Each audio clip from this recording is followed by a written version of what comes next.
What's up, everybody? Welcome to the Power Hour. Excuse me. Welcome to the Power Hour Makeup stream.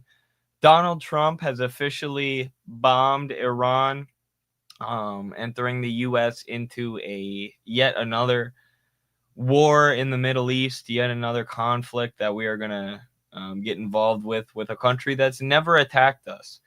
And what's really surprising, I guess, is that they're going with the same propaganda strategy that they went with in Iraq, saying that Iran has weapons of mass destruction, despite the intelligence reports that they do not, and despite the fact that when their nuclear program was monitored by the International Atomic Energy Agency, there was no evidence that they were creating a nuclear weapon. So I'm joined today by Carlos so we can break down the recent events and everything that's been going on. So, yeah, anything to say in our introduction here, Carlos? Your mic isn't working. Is that just me?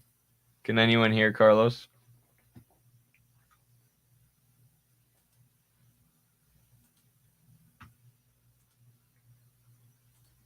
It wouldn't be a Marxist stream without a few technical difficulties.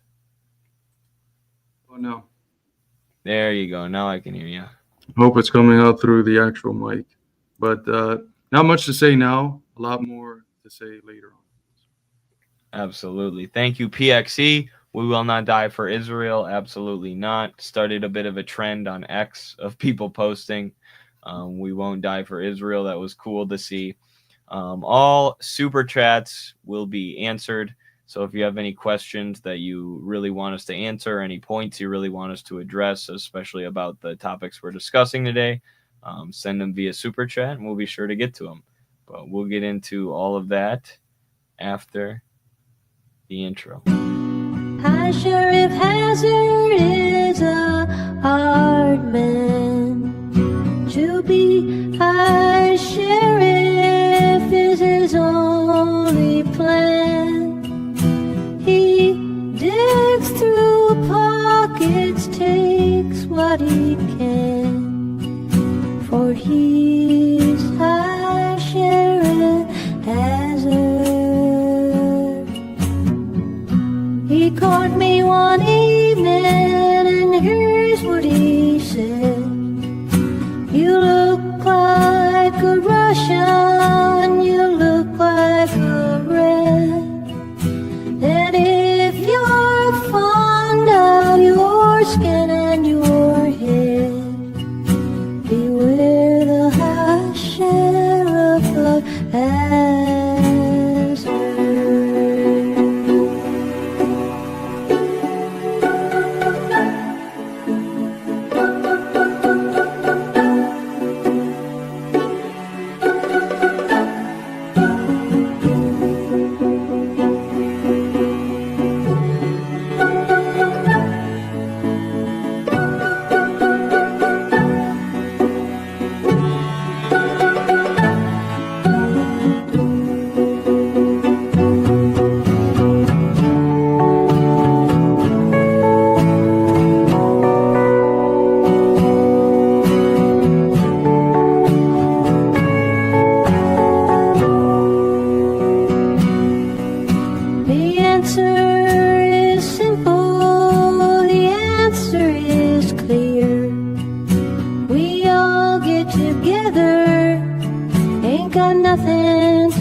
All right. Thank you to the Backtrack Podcast for becoming a YouTube member.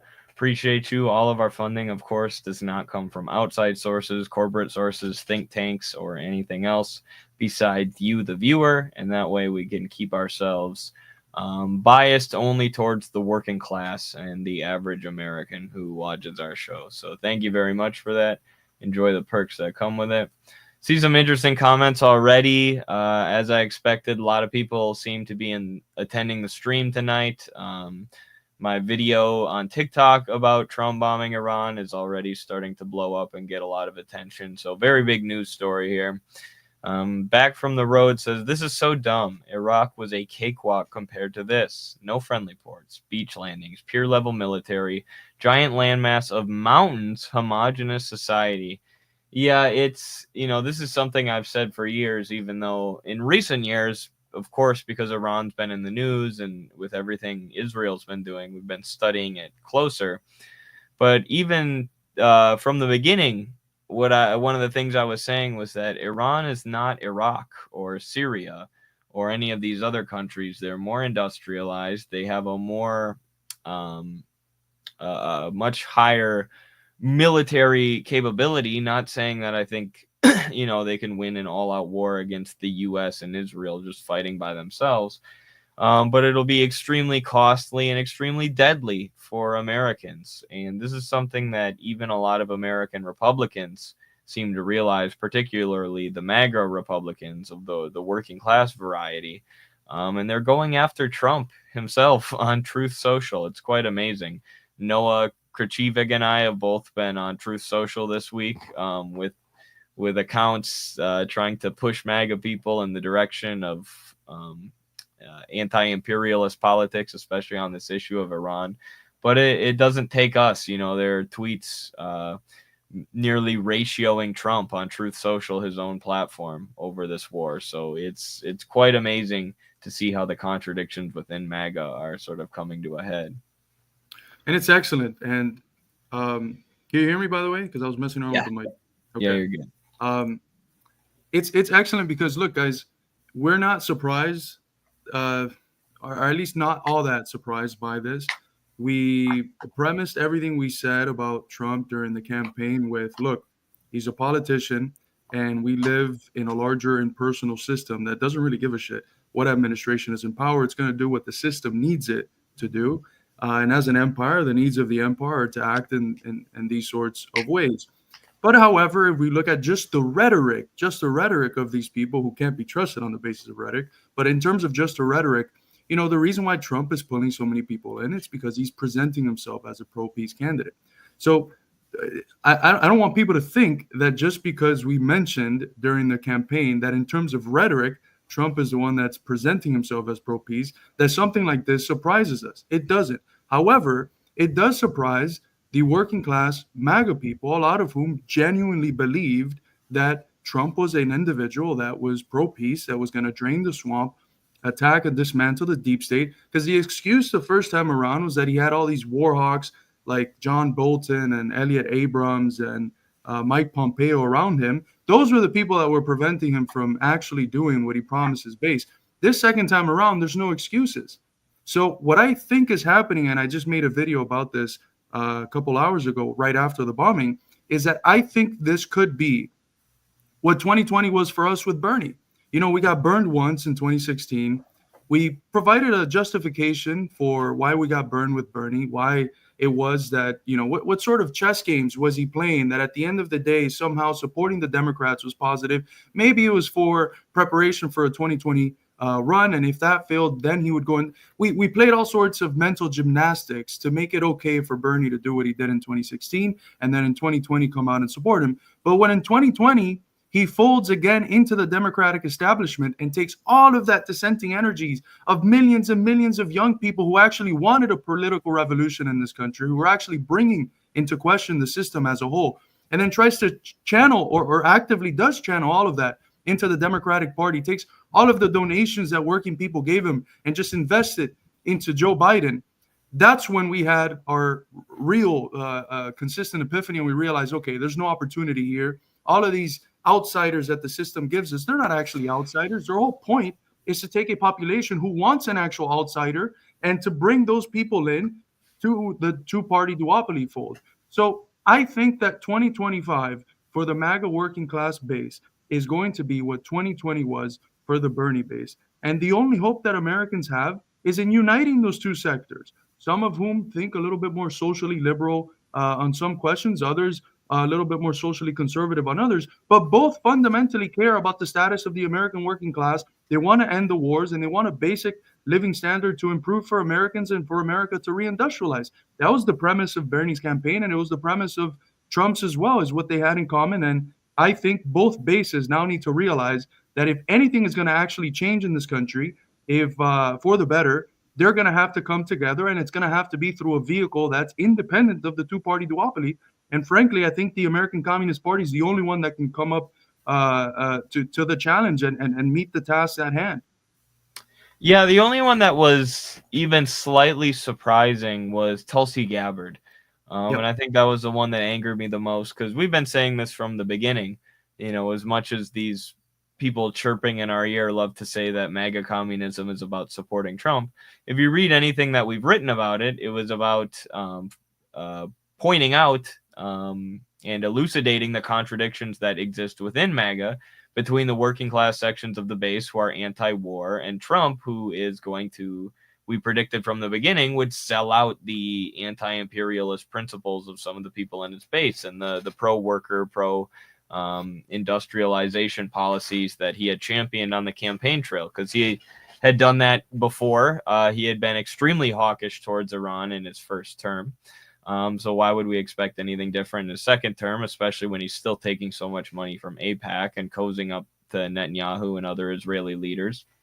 But with Gabbard, it's so gross because she built her political career. I mean, at first she was more of an establishment Democrat, But then she took this hard turn as the country was moving, in an anti-establishment direction in terms of its consciousness.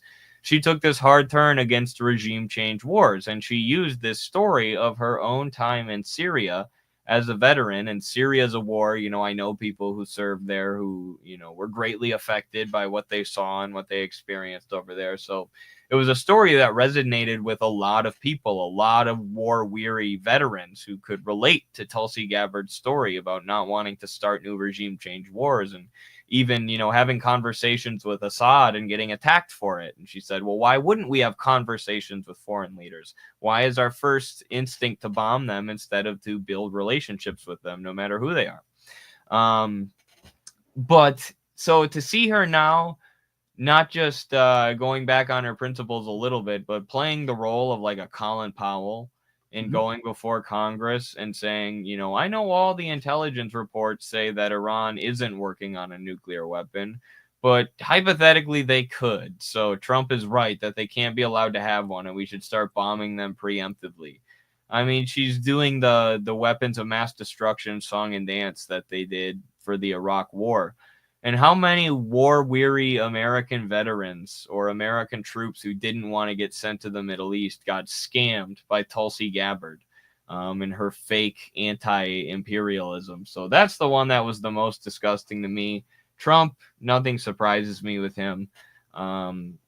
I mean, sometimes he surprises me, but him caving to the war machine doesn't surprise me. But it looked like Tulsi may actually get booted from the administration for going against them on this issue, and then she just caved completely. So that doesn't surprise me much either, though. If you look into Tulsi's history, she's sort of been propped up as a political asset for a long time, so she could have been compromised since the beginning. Thank you, Michelle Vincent Corbeau. I'll let Carlos go, and then we'll touch on that super chat.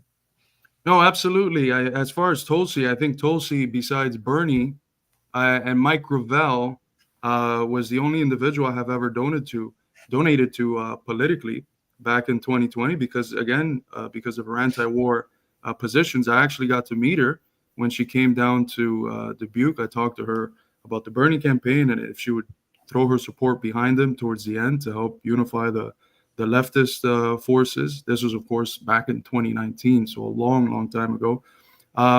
But since then, she's, of course, been making moves more to the political right. I think pretty much they're rooted in opportunism and whatever allows her to advance her career. I think that's what's the case with most of these people, whether it's AOC or one or another. It's a system that devours people. We have to remember what Che Guevara said about imperialism. Imperialism literally devours the souls of individuals. And once you're working that deeply within the machinery of imperialism, there's no way you're going to stay clean. It's going to eat you up, and you're going to eventually become a personification of the system that you might have at once gotten elected attacking. So that's what I think we've seen with Tulsi. That's what I think we've seen with someone like perhaps Bernie or AOC, et cetera. These individuals arise through and gain their popularity through their apparent dissent against the system. And with time, surely it always happens that they end up getting just absorbed by it. Absolutely. Unfortunately, I was so naive at one point that I donated to AOC when she was running against whoever that corporate Democrat she was running against in New York. And, that's Carlos and I talk about it a lot. We actually thought a political revolution was going to come about through the Democratic Party. And lately, it does seem like the winds are sort of changing with the public opinion and the reputation of the ACP. Our work is starting to win out over the wreckers and the nitpickers. But with the people that are still sort of ankle biting us, I've been trying to be more patient lately because I'm like, well, now it seems like the liars have sort of quieted down, and some of the people actually have good faith concerns or criticisms, or maybe they bought into some of the lies or whatever. And I'm like, well, we'll just give it time. Maybe these people still think that we can vote, socialism in, that voting for Zoran or whatever that is, Zorro in New York, that's going to bring about socialism and this big sweeping revolutionary change. And, the Democratic Party is part of that system of imperialism that eats people alive, and working class people who are genuine are going to see that. They're going to see the same things that we've seen. And with time, more and more people, I think, will come to the Marxist-Leninist position and have a more practical understanding of how we have to go about fighting the system at its foundations, as Lenin said. But thank you, Michel Vincent Corbeau, for the $10 super chat. Appreciate you, brother. You can also support us at patreon.com/MidwesternMarx. Michelle said this on your latest short, but I would appreciate a full video with detailed breakdown featuring a respected theologian and Bible expert that thoroughly debunks the arguments of Christian Zionism. You know, I could ask my brother. He read the Bible from cover to cover last year, and we've been talking about it a lot. So I could bring him on to talk about it. He's not like a theologian, but I mean, he spent like his entire life studying the Bible still, self-taught. But it would be cool to see if there's an anti-Christian Zionist theologian. The problem is the ones who get propped up and the ones who get money are the ones who do push the end times prophecy narrative. But yeah, that would be cool to do. Thank you. I gave 400 to the Bernie campaign, having never made a political donation before. We were all naive at one point. That's a big chunk of change, brother. I feel you, though. We spent a lot of time knocking on doors and talking to people. And it was good experience, like even, you know, in terms of like talking to people socially. It was good practice, you know, walking up and talking to strangers. So we learned a lot from it. And that's why I said I was trying to be less harsh with some people and let them go through that experience and see what they learn. That's the biggest thing, I think, having the patience to let people make their own mistakes and giving them the space to learn from it. Because I'm sure there were a lot of old heads when we were trying to have a political revolution through the Bernie campaign that were looking at us like, oh, you silly, naive, infantile kids. But the good ones were the ones that told us this is not going to work out how you think it is, but I think you should still go through it because it'll be a good mistake. As a philosopher, I, of course, here think about Hegel, who understands that things like errors have their necessary role, their necessary moment in the process of the unfolding of truth. And it's the same thing with politics as it is with anything else. I think there's people that are going to have to make some good errors throughout their political careers so that they can learn, adjust, and come back and be stronger and clearer voices in politics. And we needed that with Bernie.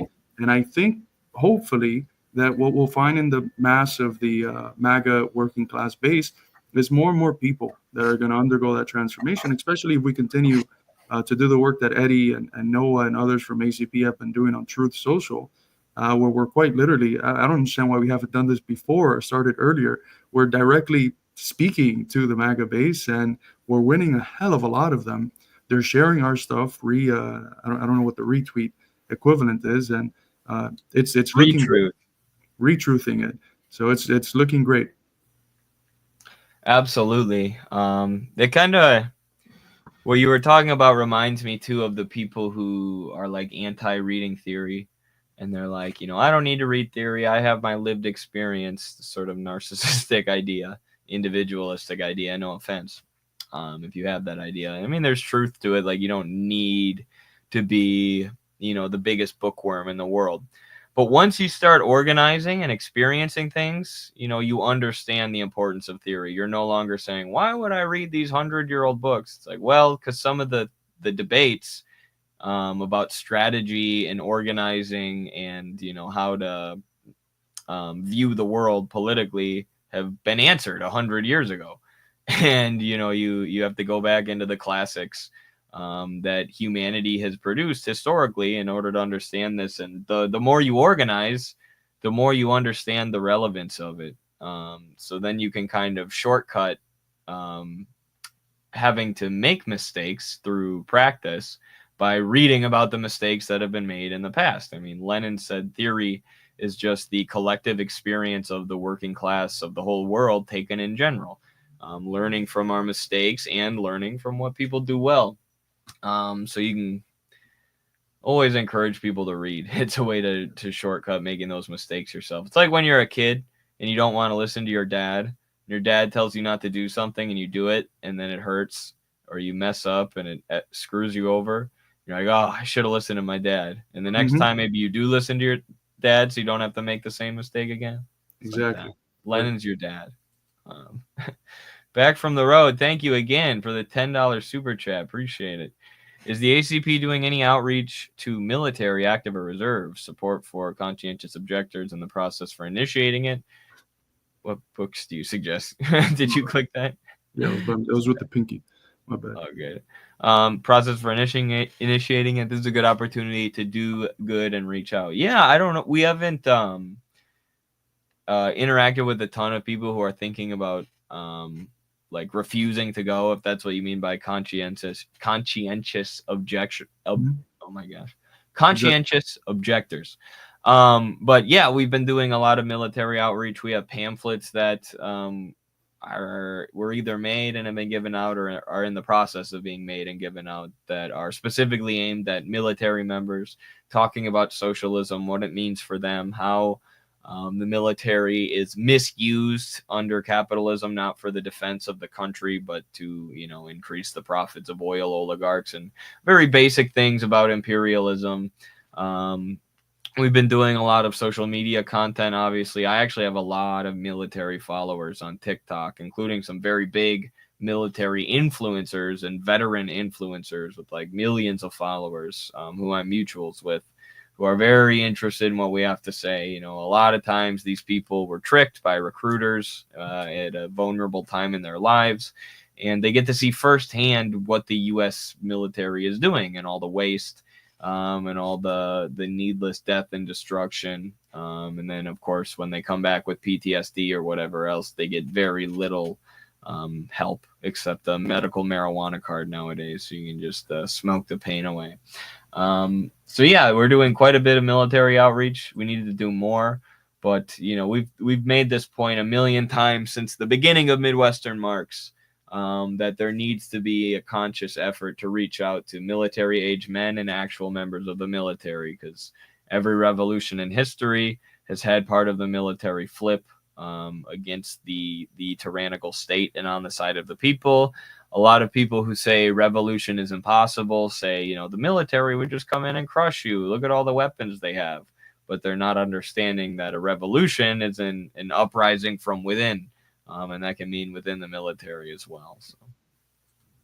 Yeah, the interesting thing is that a lot of these people, even the reasons why they go into the military, all require some sort of recognition that something has gone wrong. If you have to join the military to get health care, or to get an education, or to be guaranteed a decent living standard, which you're not even guaranteed because the rates of homelessness among veterans are extremely high. If to be given very basic human rights, according at least to the United Nations, you have to put yourself on the line like that, something has fundamentally gone wrong with your society, especially if you live in a society where there's so much abundance, especially a lot of abundance that's wasted, whether it's in terms of housing or food, etc. So it's so easy for people, once they're in the military, to recognize that something fundamentally has to change about the system. And it just so happens that I think the people that are perhaps the most fit to help bring about that change are those individuals that are in the military, that have the training, the discipline. And I don't just mean here the ability to be battle tested in combat or whatever. The discipline. We live in a fundamentally anti-discipline society. The society has found a way to discipline us through having us be just these sort of chaotic individuals without discipline running around. That helps the system. That's fundamental to the postmodern logic of late stage capitalism. No structure, no discipline. So when you have individuals that have been disciplined in one context, getting them from that sphere and realm to another one that also requires as much, if not more, discipline is a lot easier than someone who has never had to face any sort of disciplining and sacrifice making of their individual interest and desires before. I think, this is something that Eddie and I have talked about a few times before. The discipline that we had to develop as athletes early on. Eddie, of course, is still an athlete. I haven't been for quite a few years, but the commitment to practice every single day, whether it's your birthday, whether it's, you want to go out with your girlfriend. It doesn't matter what it is. You go out, you practice, you do the job, and you do it because it has to be done. And then come the actual events and you show your skills because of that discipline. those sorts of people, when they come into communist parties, they find it much easier because the Communist Party is the organization that perhaps requires the most discipline out of any other in this country, at least. Absolutely. That's a great way to put it. It's just sort of a reality of historical revolutions that, and, you know, sort of a biological reality that you're going to need military age men, and then strategic reality that you're going to need certain sections of the military. And I don't know about you guys, but I would say 90% of my friends, probably more, who joined the military had a negative experience. Even some of the ones who continued to re-enlist because they had no other, you know, economic opportunities. It's a ripe pool for recruitment.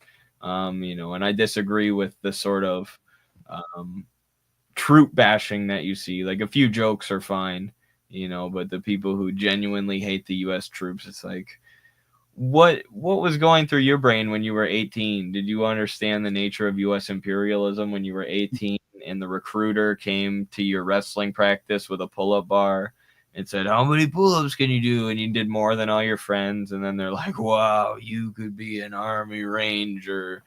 That's how they get these kids. And now they're using video games. Every single branch of the military, think about this, every single branch, including the freaking Coast Guard, has not only sports teams, but now esports teams. So you can get scholarships for playing video games.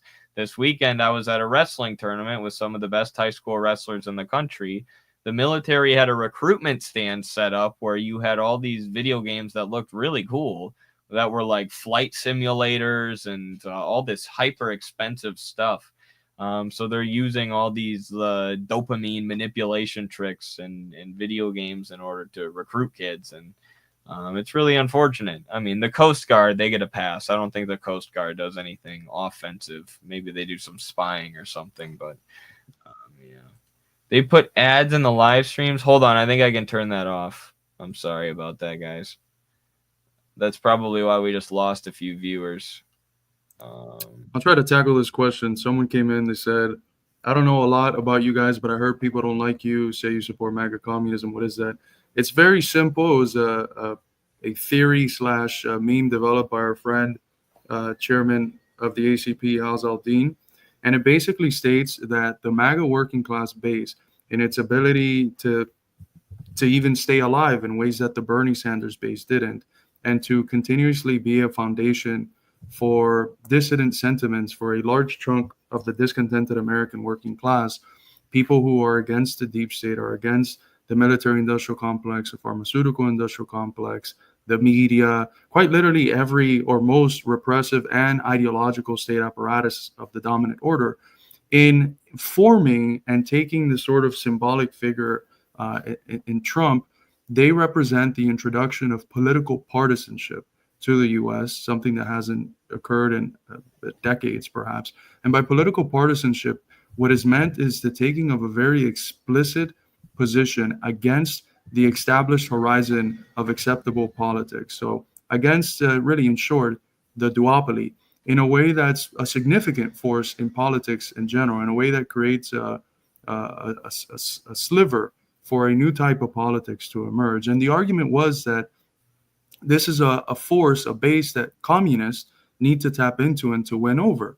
So in many ways, people say that MAGA communism is about supporting Trump or synthesizing Trump with communism. It quite literally is the opposite. It's the most effective way of challenging Trump because it's how you win Trump supporters, the MAGA base, away from Trump and towards communism. You show them that what they actually want in Trump, they're not going to get from Trump, they're going to get from communism. That's all really that MAGA communism means. Yeah, very well said. I did a video too that you can watch called MAGA Communism Fact versus Fiction, which explains a lot of not just the accusations about MAGA communism, but also the accusations against the ACP in general. It was a response to a big, long hit piece about us, which actually provided a good opportunity to respond to, a vast array of smears against us in a rapid fire fashion. So you can check out that video too. It's on our channel. It has quite a few views. I'm so gay I can't even think straight. Nice. I just turned off ads for the live stream.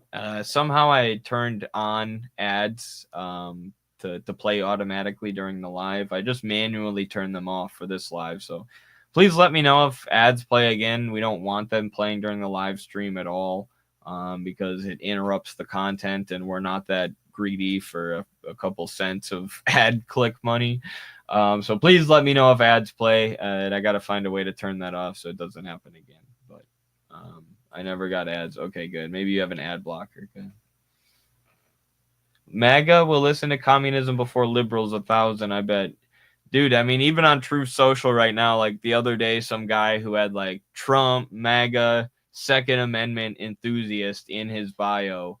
I was talking about Christian Zionism and how it's a scam, a capitalist imperialist scam. And he was like, I want to read what you're reading, brother. You need to put me on. I'm like, I'm reading Karl Marx, bro.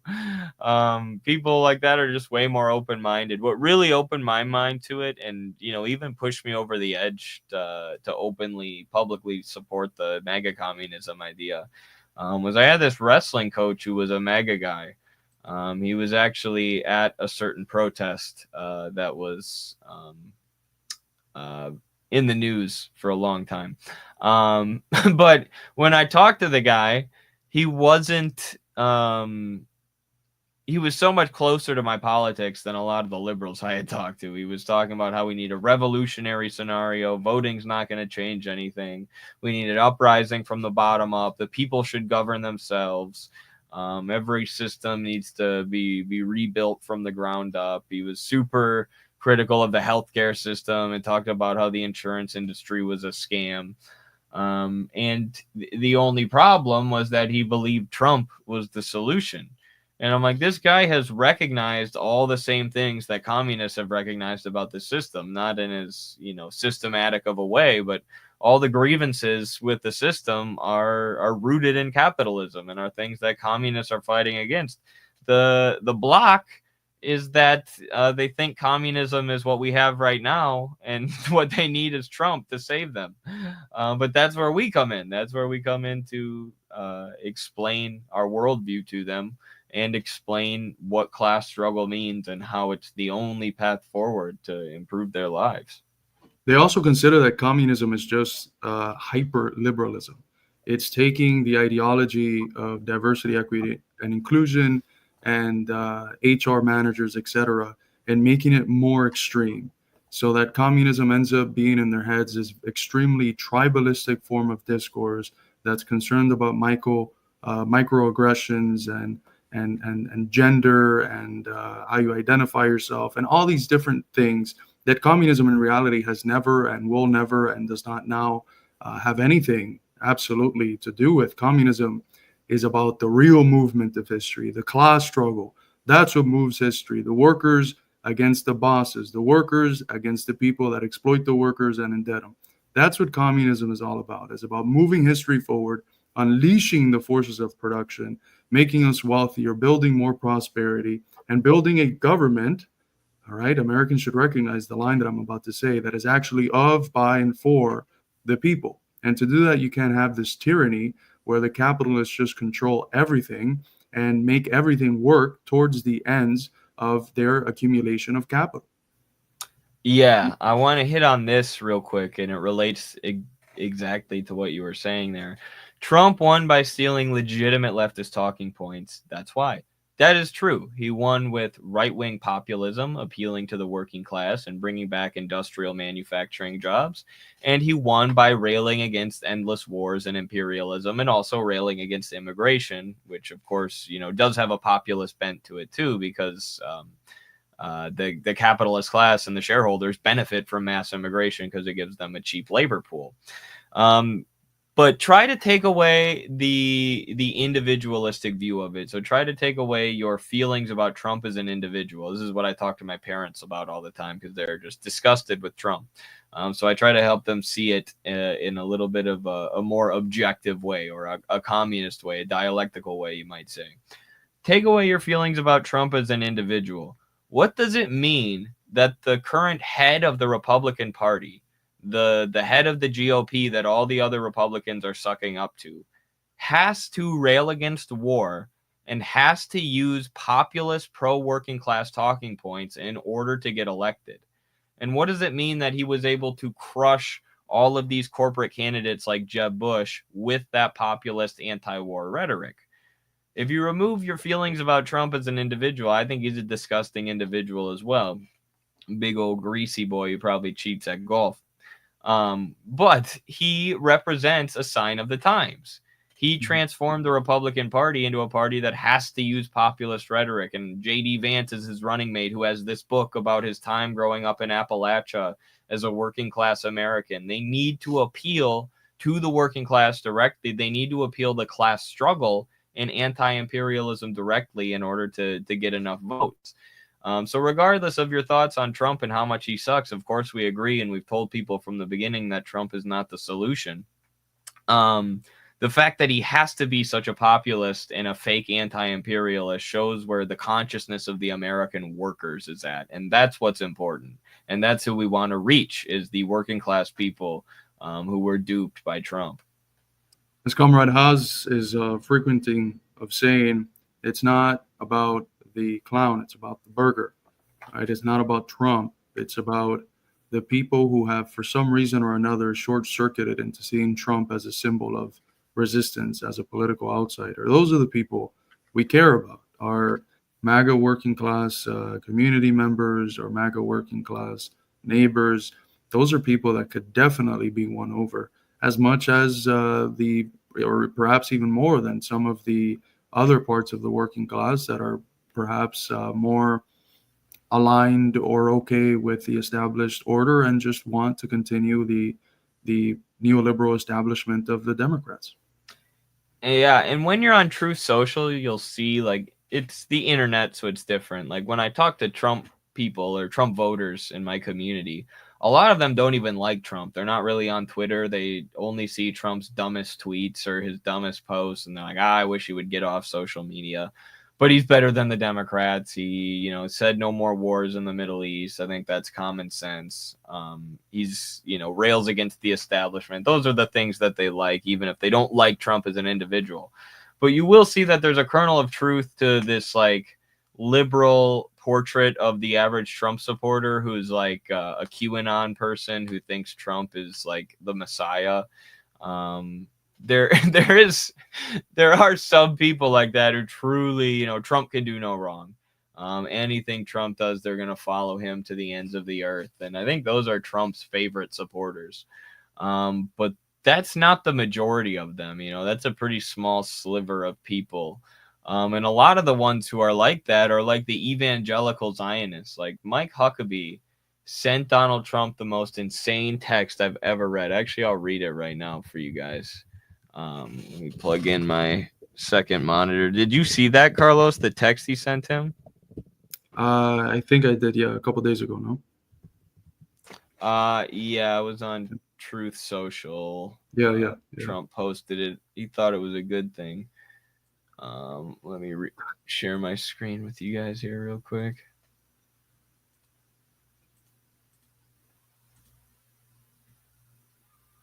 Okay, let me zoom in. So Mike Huckabee is someone I know well because I had family members who really supported him because they are evangelical Christians, and Mike Huckabee is a hardcore evangelical Christian and evangelical Zionist. Actually, we should probably play my TikTok about Mike Huckabee after this because that's doing pretty well.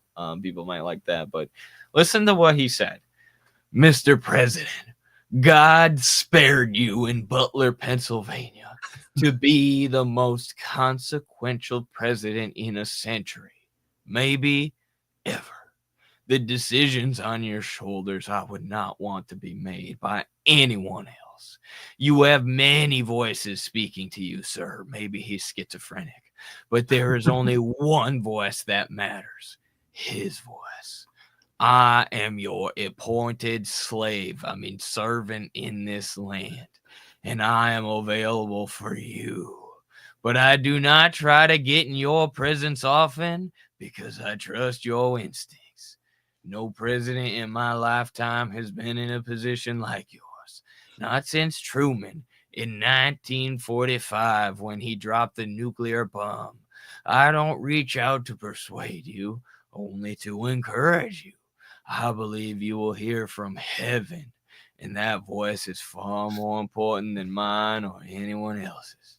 You sent me to Israel to be your eyes and ears, and I made sure our flag flies above the embassy. My job is to be the last one to leave. I will not abandon this post. Our flag will not come down. Neither will the Israeli flag, the one I'm truly loyal to. You did not seek this moment. This moment sought you. It is my honor to serve you. I've God, it's like a never. South Park fucking monologue. It is. I think Mike Huckabee really thinks Trump is the Messiah. He thinks Trump is the second coming of Jesus, who's going to bring the end times prophecy to fruition. For those who don't know, Mike Huckabee is a true believer in the evangelical Zionist end times prophecy, which was, you'll see in this video I'm about to play, but it was cooked up by Zionists. But the ultimate idea of the prophecy is that God is going to come down and smite all the people who don't believe in Jesus, which is Jewish people. So it's like this super anti-Semitic prophecy that leads people to unconditionally support the state of Israel. And it is just fucking wild that people really That believe, is so insane. It's right. They're the ones who call everyone else anti-Semites, but they call them anti-Semites because they don't support a condition where in their fairy tale worldview, all Jews are going to like be destroyed. Yep. This video, I tried to explain it as well as I could. You can let me know what you think. By the way, the ads are from Twitch, I think, not from YouTube. They're from Twitch? Yeah. Oh. Okay. I can try to switch that. There's no audio, Eddie. Oh. At least not on my end. Let me reshare.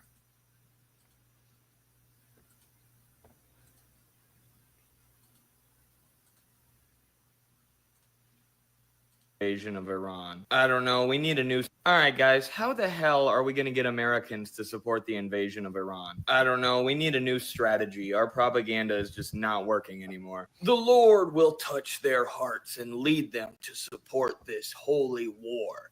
It has been foretold in the prophecy since biblical times. Excuse me, what? Oh, yeah, that's Mike Huckabee. He actually believes in Christian Zionism in the end times prophecy. The Lord hath chosen me as his steward to usher in the rapture through the expansion of the holy state of Israel. Okay, but the problem here, Mike, is that a lot of Americans are starting to think that sounds insane, and they don't want to go to war in the Middle East over an end times prophecy. Yeah, Mike, that just isn't as popular with younger Christians as it was with your generation. Blasphemers, all of them. Their minds corroded by video games and TikTok, the tools of Satan. Oh boy. Those who do not believe the prophecy will be smote by the Lord and his honorable steward, Donald Trump. All right. Does he know that we spent millions of dollars in the 70s to push this end times prophecy narrative on American Christians? I don't know, man. Apparently your propaganda strategy worked too well. The time cometh where the third temple will be rebuilt, and the Lord shall descend from heaven, raining fire and brimstone upon the non-believers. Mike, we literally made that prophecy up by cherry-picking passages from the book of Revelation. I was literally at the meeting where we decided to do it. You think I haven't tried telling him this? The day approaches when you will be cast into a lake of fire, and the Lord will return on a chariot to smite all the non-believers. Oh yeah, I forgot we made the prophecy anti-Semitic, and it ends with the Lord smiting all the Jewish people. I just don't get, how did you get so many of them to believe this shit? I don't know, man, but guys like this have been our strongest soldiers in America for a hot minute. All right, guys, how the... I think I could have made it as like a prosperity gospel preacher. The more money you giveth to my church, the more the Lord will bless ye. I don't know. We need a new... That's hilarious. I hadn't seen that one. I saw the other one that you did in a similar format, but that one was very funny.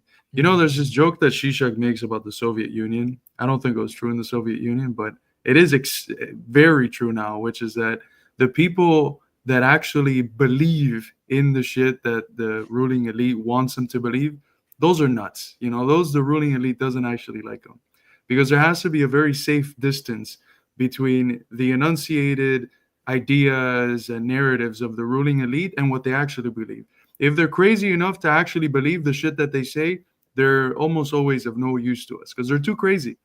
Because pretty soon they'll realize, especially when intermingling with others from their class, that no one believes that. That the whole point is to dupe people into believing it, but they themselves are not crazy enough to believe it.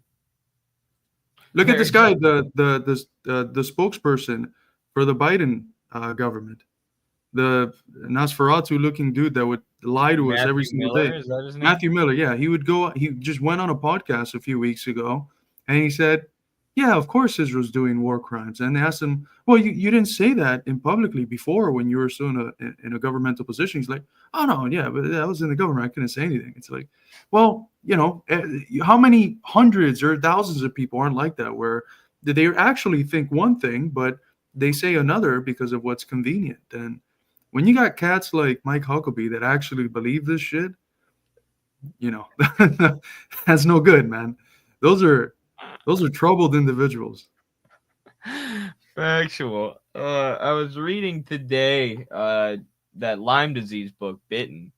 I'm trying to get the author on for an interview. I got to check if she emailed us back. But I've been reading her book, and at the time when she was doing a lot of her research, she did this documentary called Under Our Skin, or Under the Skin, that every Lyme disease patient pretty much has heard of. It's very famous, but it was in like 2006. And after that, she got all this information, a smoking gun evidence of a massive cover-up of chronic Lyme and the causes and the treatments in order to push a certain narrative and sell a certain batch of pharmaceutical commodities as the treatment for chronic Lyme. But she said at the same time that she was doing her research and filing all these FOIA requests, Freedom of Information Act requests, it was when Chelsea Manning and Edward Snowden were being prosecuted under the Espionage Act. So it made it so all these researchers who were involved with the U.S. bioweapons program, who had all this guilt about the testing that was done on the American population, that I was a victim of as a kid, they were less likely to come forward, and they were less likely to share information because the state intimidates people by going after these whistleblowers. So you have these people like Matthew Miller who are scared to speak out. And, you know, even presidents, I'm sure even Trump is afraid that he can't release the Epstein files, or he can't, you know, push back on war with Iran. Elon openly came out and said that he was a part of Epstein's blackmail operation, that they have dirt on Trump himself. And, you know, even beyond that, look what they did to JFK. That was a signal to future presidents that nobody is safe. You better fall in line with what the deep state and the wealthiest people in the country want. Otherwise, they will straight up unalive you and deny it for the rest of time. Yeah, I mean, this strike is also interesting. On one side, it has like a dual symbolic value. It signals that the U.S., especially the way he tweeted about it, it signals like, okay, we bombed Iran, all right, we bombed Iran. But then the reality is kind of interesting, and you know, this is connected to the point that you're making of how badly does Trump actually want to do this? Are there perhaps other forces at play behind him that are the ones that are pushing him to do this? I don't think that's an unfair question to ask, but look at what Scott Ritter posted, and I've seen some other accounts mention something very similar.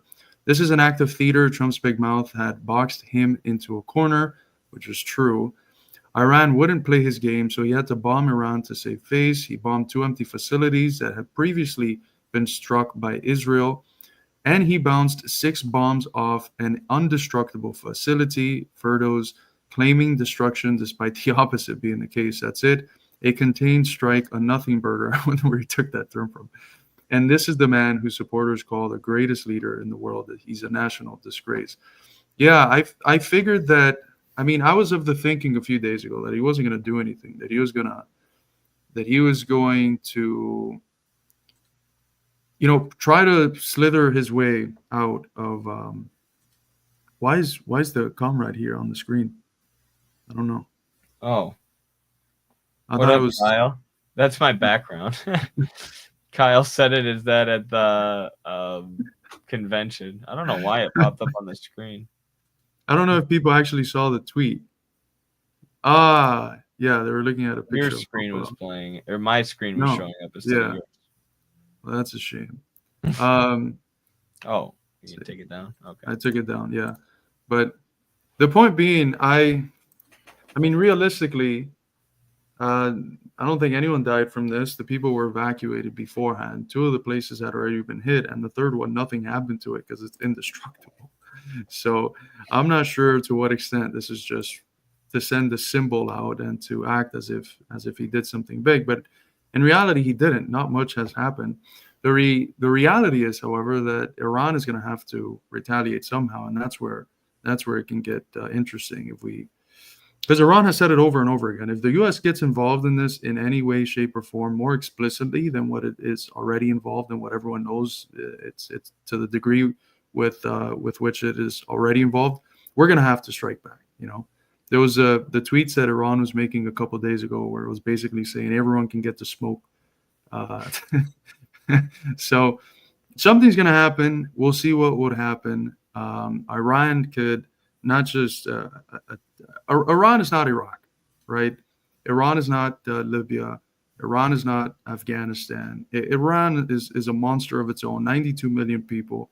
It's got the capabilities to shut down 20% through the Hormuz Strait, 20% of the global movement of oil, and 30% of liquefied natural gas. It's got the ability to make quite a bit of damage to the global economy, to U.S. bases in the region, to Israel, of course, as it has shown over the last week. So Iran is probably going to strike back. But I don't know. What do you think about the actual strike? Because it seems like what the facts are about the strike, it's primarily to say that he did something because he put himself in a position where he had to do something. But yeah, there's evidence already that Trump is seeing the criticism from his base. That our friend Grayson sent us a whole list of screenshots of Trump, interacting with criticism, or evidence that he was seeing the criticism or being asked about it. So he was feeling the pressure from his base, who were calling him out for betraying him. Like I said, he was almost getting ratioed on Truth Social, his own app that he created so he could avoid this kind of harsh, nonstop criticism and dunking on him. So he's feeling the pressure, but he's also feeling the pressure from AIPAC and the Zionist lobby and Netanyahu. So, if it's not that comprehensive of a strike, I imagine that's him trying to do the middle ground, right? Trying to sit on the fence. Like he, even in his post on Truth Social about it, he said this is the path to peace. This is the only way to get peace in the region. So he's still pretending like these strikes are a way to calm the fighting down, maybe appease Israel, and then sign a peace agreement. I don't think it's going to work like that. I think Israel will continue to act in a psychotic, expansionist, ethno-nationalist manner, provoking Iran and then calling for the U.S. to come and save them when Iran retaliates.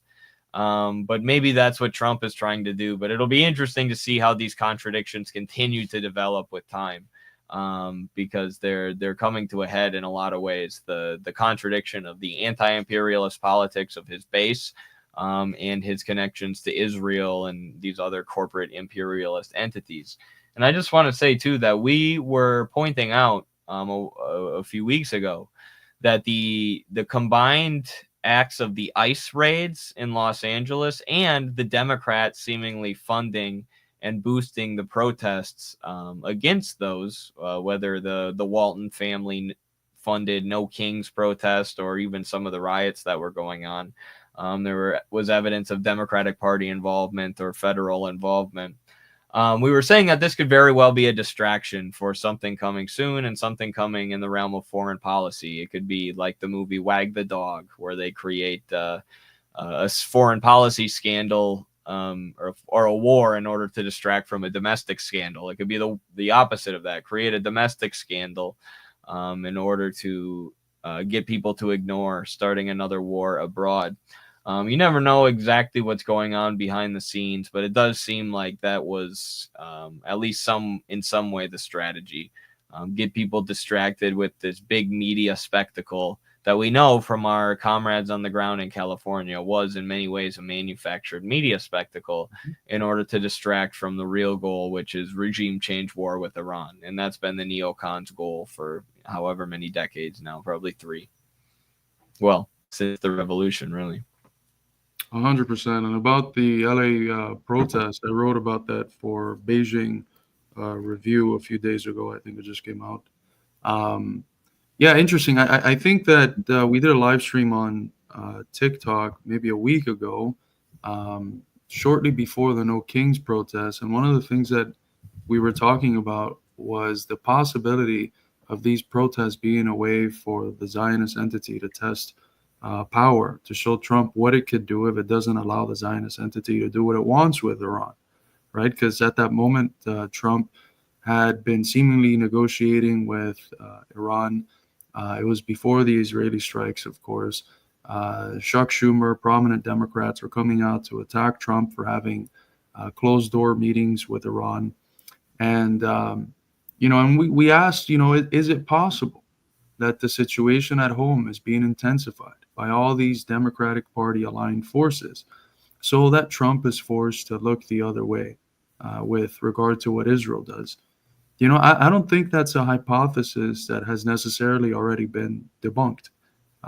It could be likely that he said, look, I prefer to keep some sense of stability at home and put the brakes on this, potentially escalating coup situation with the Democrats.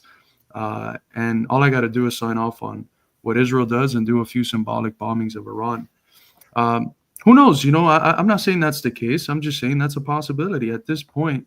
Well, the thing about Trump is that Trump forces us to be good Hegelians, right? Hegel's critique of Kant is that Kant has this gap that he creates between the thing in itself and the thing how it is for us, the noumena and the phenomena. And Hegel says, no, this is an abstraction.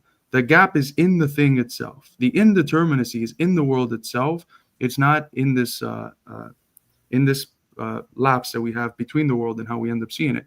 The indeterminacy, our lack of knowledge, is not just in our mind. It's not the fault of us misunderstanding what's going on. There's an objective indeterminacy in the world itself. I think they're also acting in a certain sense on the fly. There's a greater continuity of U.S. policy, but they also have to, on a very day-to-day, immediate basis, decide what do we do and how do we deal with this over-determining contradictions of, on one side, you have the base having to appease them in some form and all these different things that are going on. So I think it's not implausible that perhaps the thesis that we were presenting last week is what we're seeing, at play today, especially if we look at, the essence of the strike not being something that actually killed any people. I mean, remember what Trump said a few days ago? He said, everyone better evacuate Tehran.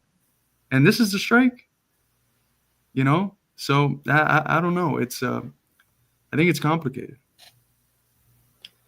Yeah, I mean, they absolutely have to make these decisions on the fly. I think we got a peek into how that decision-making process actually goes when those signal chats leaked, and we saw that the way they make decisions is not that much different from the way that we make decisions at the American Communist Party, except we have more actual self-criticism and debate within leadership. We aren't all just like patting each other on the back for doing very basic imperialist actions like bombing Yemen. Even Tulsi Gabbard was like patting Trump on the back in a signal chat for bombing Yemen, and JD Vance as well. So these people are making decisions on the fly, and I mean, it's one of the things that happened with monarchies is, they would become decrepit over time because you would have, Thomas Paine writes about this in Common Sense. You have this hereditary leadership that the children grow up completely disconnected from the masses and the struggles of the working people. And they become more lazy and inbred and out of touch with time, especially as capitalism is emerging as an economic system, and they, mismanage the finances and the production in the country. So over time, these monarchies become more decrepit. And we're seeing, almost a similar thing with the U.S., where the ruling class is more stupid. They're still vicious, and you shouldn't underestimate them. But it's like the children of these cold warriors who were more intelligent, I think. And now we're dealing with their fail sons, starting wars with Iran and signal chats. So yeah, that's something to keep in mind too. But I want to answer this question from my buddy from back in undergrad. Shout out to you, Scoop. Do you think U.S. involvement changes Russia's stance on supporting Iran? No, not at all. I know Russia prefers Trump to the other party, even though Putin at a press conference once, I don't know if it was an interview, he once said that he actually wanted Kamala Harris to win because, of course, the Democrats are a little bit more predictable than Trump. But I don't think it's going to change Russia's stance supporting Iran. And Russia's support of Iran has also been extremely small. It's mainly like a moral support, like, hey, we back you guys, but it hasn't elevated itself to the level of military support yet, I think. So it's been very reserved in its support of Iran. Yeah, China has sent weapons. Yes. I think Russia has sent some aid and maybe some weapons. And the DPRK has sent weapons and said that they would commit troops. Yes. Which is exactly what I predicted. I was texting one of my Trump supporting buddies. And he was like, saying maybe Russia and China will get involved. And I said, I highly, highly doubt China will get involved. I doubt Russia will get involved, more likely than China, but still doubt they'll get involved when they're busy with Ukraine. And I said, but the DPRK, I could see them committing troops because they're old school Soviet style foreign policy. So shout out to them. I wish they were 100 times bigger. Yeah, the DPRK is the beacon of global democracy today. There's no country today that is more free and democratic than the Democratic People's Republic of Korea. And I would say that in a New York Times interview. I would say that at any setting, I have to say it because it's true. Absolutely. Carlos, do you want to go over the article that you did recently for some comrades in China? Oh, the Beijing one about the LA protests, or the one from today? Or the one that you sent me that has the videos in it and stuff. Oh, yeah, the Al Mayadeen one. Yeah. Yeah, this was published today in Al Mayadeen. It's real patriots are against the war in Iran, the war on Iran. Let's see, let me pull it up. So the article idea came to me because I saw a video of Mark Levin, or Levin, whatever the fuck his name is, who's, I make a joke about him being proof that if the U.S. media could put a monkey up there with a suit to read a teleprompter, they would. My friend's girlfriend is texting me about the war in Iran right now because she wants to know my opinion. And my friend wants me to talk her out of supporting the war. And she listens to Mark Levin. So that's what I'm up against right now. Well, here's what this great intellect said. Marxist Islamist, everyone who's condemning Trump are Marxist Islamist. They don't sound like patriotic Americans. You're either a patriotic American who is going to get behind the president of the U.S., the commander-in-chief, or you're not. And the argument that I make basically is that there's this distinction between super patriotism, the attitude of my country, and by country what's meant is my government is always right, even when it's wrong. Of course, this is the position of Michael Parenti on a book by the same name, Super Patriotism. And that's not real patriotism. That's in many ways the polar opposite of real patriotism. Real patriotism is standing up with the people of your country, developing your country. And real patriotism is not in contradiction to being friends with countries of around the world. Real patriotism is not chauvinism. Real patriotism is an attitude where you love your people, but you also don't have an antagonistic attitude to people around the world. And real patriotism is definitely not the situation that we have now, where men and women are going to perhaps be asked to go fight and die on wars we have no fundamental interest in as the American people, wars that are really just to uphold the interests of finance capital and the two states that it primarily operates through, which is the U.S. and Israel.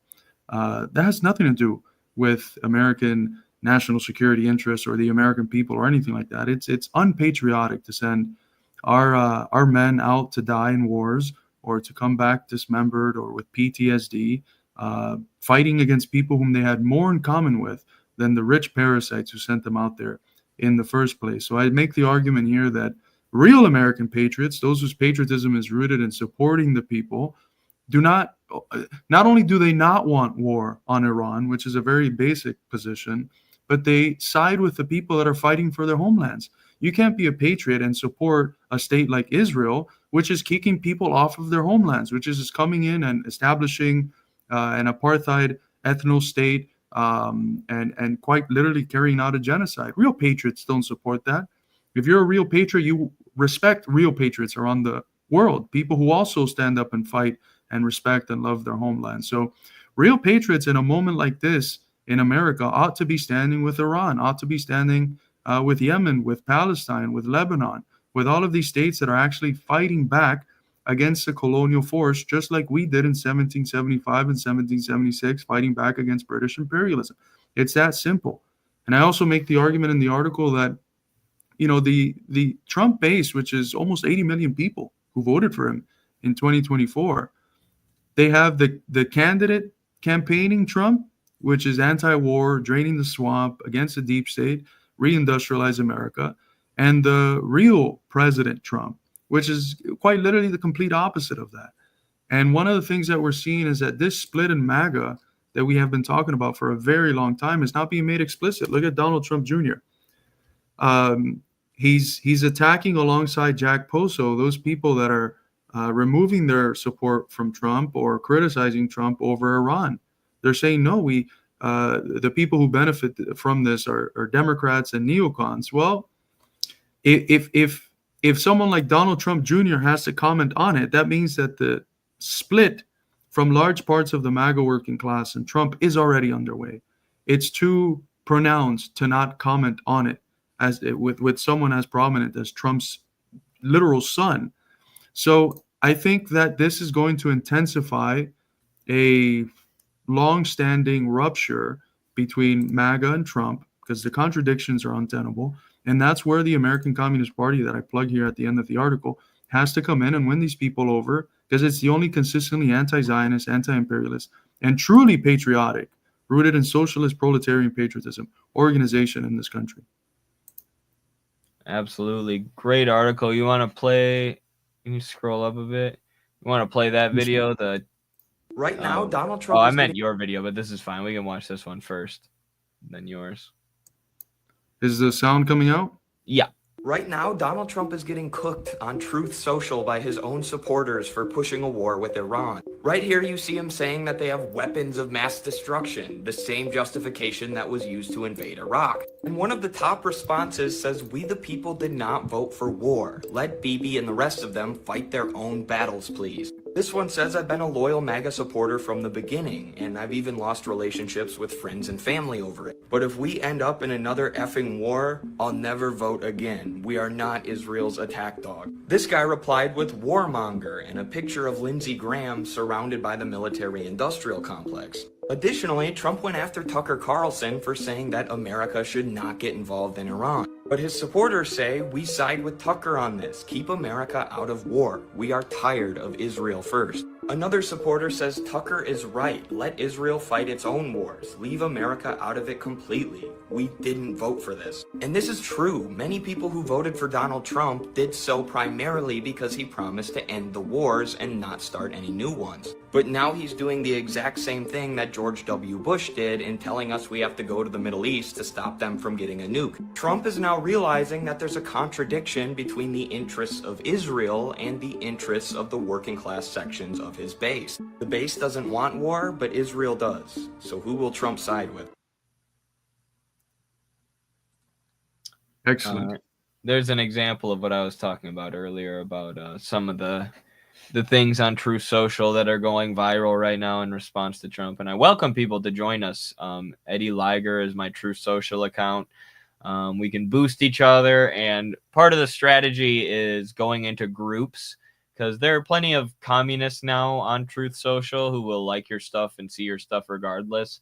But if you go into groups, there are specific groups about topics like Christianity and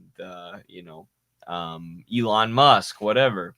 And when I have a video about that's relevant to that specific group and a video that wouldn't be offensive to them, I post it in there. And then if I had more time, this is what other people have been doing who do have more time. You could start conversations with those who respond and try to elevate their political consciousness. It's a real strategy. So let's play the video about Tucker Carlson and Ted Cruz that you did, Carlos. I love that one. Tucker Carlson just absolutely cooked Ted Cruz over Iran. Watch this. How many people live in Iran, by the way? I don't know the population at all. No, I don't know the population. You don't know the population of the country you seek to topple? How many people live in Iran? 92 million. Okay. Yeah. How could you not know that? I don't sit around memorizing population tables. Well, it's kind of relevant because you're calling for the overthrow of the government. Why is it relevant whether it's 90 million or 80 million or 100 million? Why is that relevant? Because if you don't know anything about the country... I didn't say I don't know anything about... Okay, what's the ethnic mix of Iran? They are Persians and predominantly Shia. Okay, it's not even. You don't know anything about Iran. So I am not the Tucker Carlson expert on Iran. You're a senator who's calling for the overthrow of the government. You're the one who don't know anything about the country. No. I love this because it shows that every single politician in this country is a spineless puppet of the donor class that tells them what to believe and when to believe it and what to say. There's no true principle. Even if he was very principled in his hate about Iran, he would at least have a modicum of information about the country he so vehemently hates. But no, even that doesn't exist. All these people are puppets. They're just saying whatever the donors need them to say. Bravo to Tucker Carlson for exposing these people for what they are. Yeah, that interview was amazing. And it was, as always, when something goes viral that's anti-Zionist, the cope that followed from the Zionists was also amazing. Saying that, these were gotcha questions, and Tucker was asking these, obscure questions that nobody would know.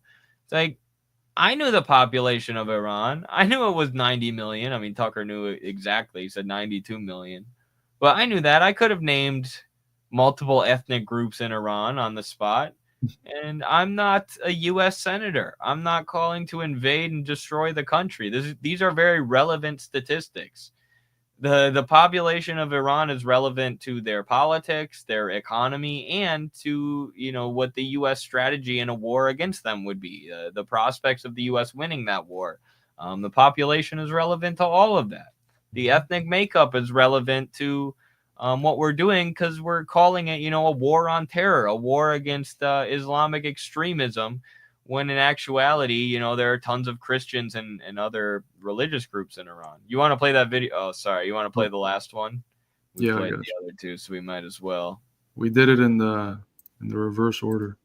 Yeah, we did. By the way, shout out to the almost 1,500 of you that are in here with us. Yes, thank you. Obviously, the war in Iraq was a big, fat mistake, all right? Obviously, it was a mistake. So George Bush made a mistake. We can make mistakes, but that one was a beauty. We should have never been in Iraq. We have destabilized the Middle East. But I want to tell you, they lied. Okay. They said there were weapons of mass destruction. There were none, and they knew there were none. There were no weapons of mass destruction. All right. My favorite part of those debates was when they were booing him for saying something like that. And he goes, those are their corporate donors in the front. You have to pay like $700 to get in here. But at home, they're loving this. And it's true. They were loving it at home. They were loving the anti-establishment, anti-war rhetoric. And now for not just for 4 years, but for what's soon to be 8, Trump has let people down. and has become part of the swamp and part of the war machine. So where do you go next? It's time to question everything that they told you. If they were lying to you about everything else, about all the wars, about unions, about Trump, about COVID, all the things that they lied to you about, why would you trust these people when they talk about communism and Marxism and the worldview that we call dialectical materialism, the way of analyzing our society and our politics and our economic system? There's only one place to go. There's only one place to go. This forward, right here. like Chairman Mao. That's where we go. This is where we go. Marxism, Leninism. Marxism, this is not, don't be perverted right now, but Thomas Sankara said Marxism is the fist and Leninism is the movement of the fist. Throwing a punch, not doing anything else perverted. Get your mind out of the gutters. Get it out, kids. That's what we need. It's so sad because, like, these people, these MAGA folks, these working class MAGA voters would love Marxism. They would love communism. They would love studying Mao and Ho Chi Minh and Lenin and these badass leaders who said, fuck the establishment. I'm going to fight for the working class and the working class alone. And we're not taking any prisoners. We're not playing your games, you know, where we try to vote ourselves in. No, we're taking power through force because we know you don't actually give a shit about democracy. It's all sloganeering. People in America would love these leaders, but they've been hidden from them. They've been demonized, and they've been replaced with blue-haired college students screaming about pronouns and other things that are repulsive to the working class. So they have this big block, this anti-communist block in their heads where dialectical materialism should be. And we are chipping away at that block with an ice pick every single day and replacing it with real concrete analysis of the world and a vision for class struggle as the vehicle for taking our society and our working class forward. Even aesthetically, there's something about the pro-Trump memes that have a very Maoist tinge to them, don't they? You have Trump there with the flag in the back, and there's this like great cult of personality thing. It's like, man, you could have put Stalin up there. You could have put Mao up there. If only we opened up this new tradition for the MAGA base, they would absolutely love it. Absolutely. They would. I mean, I always say this, and the Cultural Revolution obviously wasn't perfect. And there are things to critique, but who would love a cultural revolution in America more than the farmers, the Midwest farmers that I know? What if we said, you know what, all these liberal college students who are growing up to become politicians and policymakers and think tank employees and running the world and being managers, what they need is hard labor and hard work to make them humble and to show them what it's like to be a working class person and make them less condescending. So we're going to send all of the softest, most liberal, woke college students that we have, the most hyper-lib, pro-democratic party people that we have, to the farms with you. And they're going to read and get educated. They're going to read stuff about the working class and the supremacy of the proletariat, the dictatorship of the proletariat. And then you're going to have them bale hay and milk cows and do chores and do farm labor so that they toughen up and work makes them strong. Dude, the working class farmers here in the Midwest United States would eat that shit up. We would just have to call it something different, like the woke cultural hammer. I don't know. I don't know. The cultural hammering of the woke. I don't know. We'll think of something better. What's interesting is that this one TikToker, I think you know who I'm talking about. I think his name is Dan. He goes to Cuba and China quite often. He just went to a part. Dante. He just went to a part of northern China, and he was talking about how there was something about it that reminded him of Texas very much. And when I was in Enshi, central China, the guy that had lived there for like 4 or 5 years, was an American. He told me there's something about this that definitely feels like Arkansas. And I was like, yeah, it kind of does. Probably less now that everything has been rebuilt, especially considering Arkansas's economic state. But there's something in the people. Like rural life is very similar, irrespective of where you go. That's very true. That's very true. And what's interesting to think about, because a lot of times leftists in America really look down on the rural population and on the farmers and see them as the dumbest. And historically, like peasants did have the least access to education, and a lot of people in rural areas are cut off from education, but they also have intelligence and working the land and in something that's very important, food production. But like in Nicaragua, a lot of the most hardcore dedicated revolutionaries are the campesinos in the rural regions. And a lot of the U.S. color revolution efforts come from the colleges and come from the woke liberal elites who look down on these rural regions and think that the revolution is just a bunch of country bumpkins taking control of the country. And that's the same thing that was the propaganda strategy against Hugo Chavez and Maduro. Look at these hicks, these dumb, people from the working class who think they can run our country. That's the liberal attitude towards working class revolutions from the bottom up. So if you're having this, I don't think there's much of this in our audience because we've railed against this from the very beginning of Midwestern Marx. I mean, it even is kind of implied in the name that we're trying to reach out to Midwestern rural working class people. But if you have that condescending attitude towards rural people as just a bunch of dumb redneck hicks, it's it's counter-revolutionary, it's revisionist. We're going to send you to the countryside. 100%. I was thinking about it today. I went on a drive towards the more rural parts of my state, and I was thinking about how sad it was that every once in a while I'd see a sign talking about the land being sold. And I know the context behind it. There's trillions of dollars worth of land that's being ciphered off from the hands of farmers whose families have held them for generations and generations, families who have fed large parts of our country, towards big monopolies that are just buying up the land and buying up the land and buying up the land. And even in this area, instead of it being used as a way to heighten the contradictions between big monopoly capital, finance capital, and the people, the elite always find a way to spin it and say, oh, no, it's actually China that's buying the land. Really?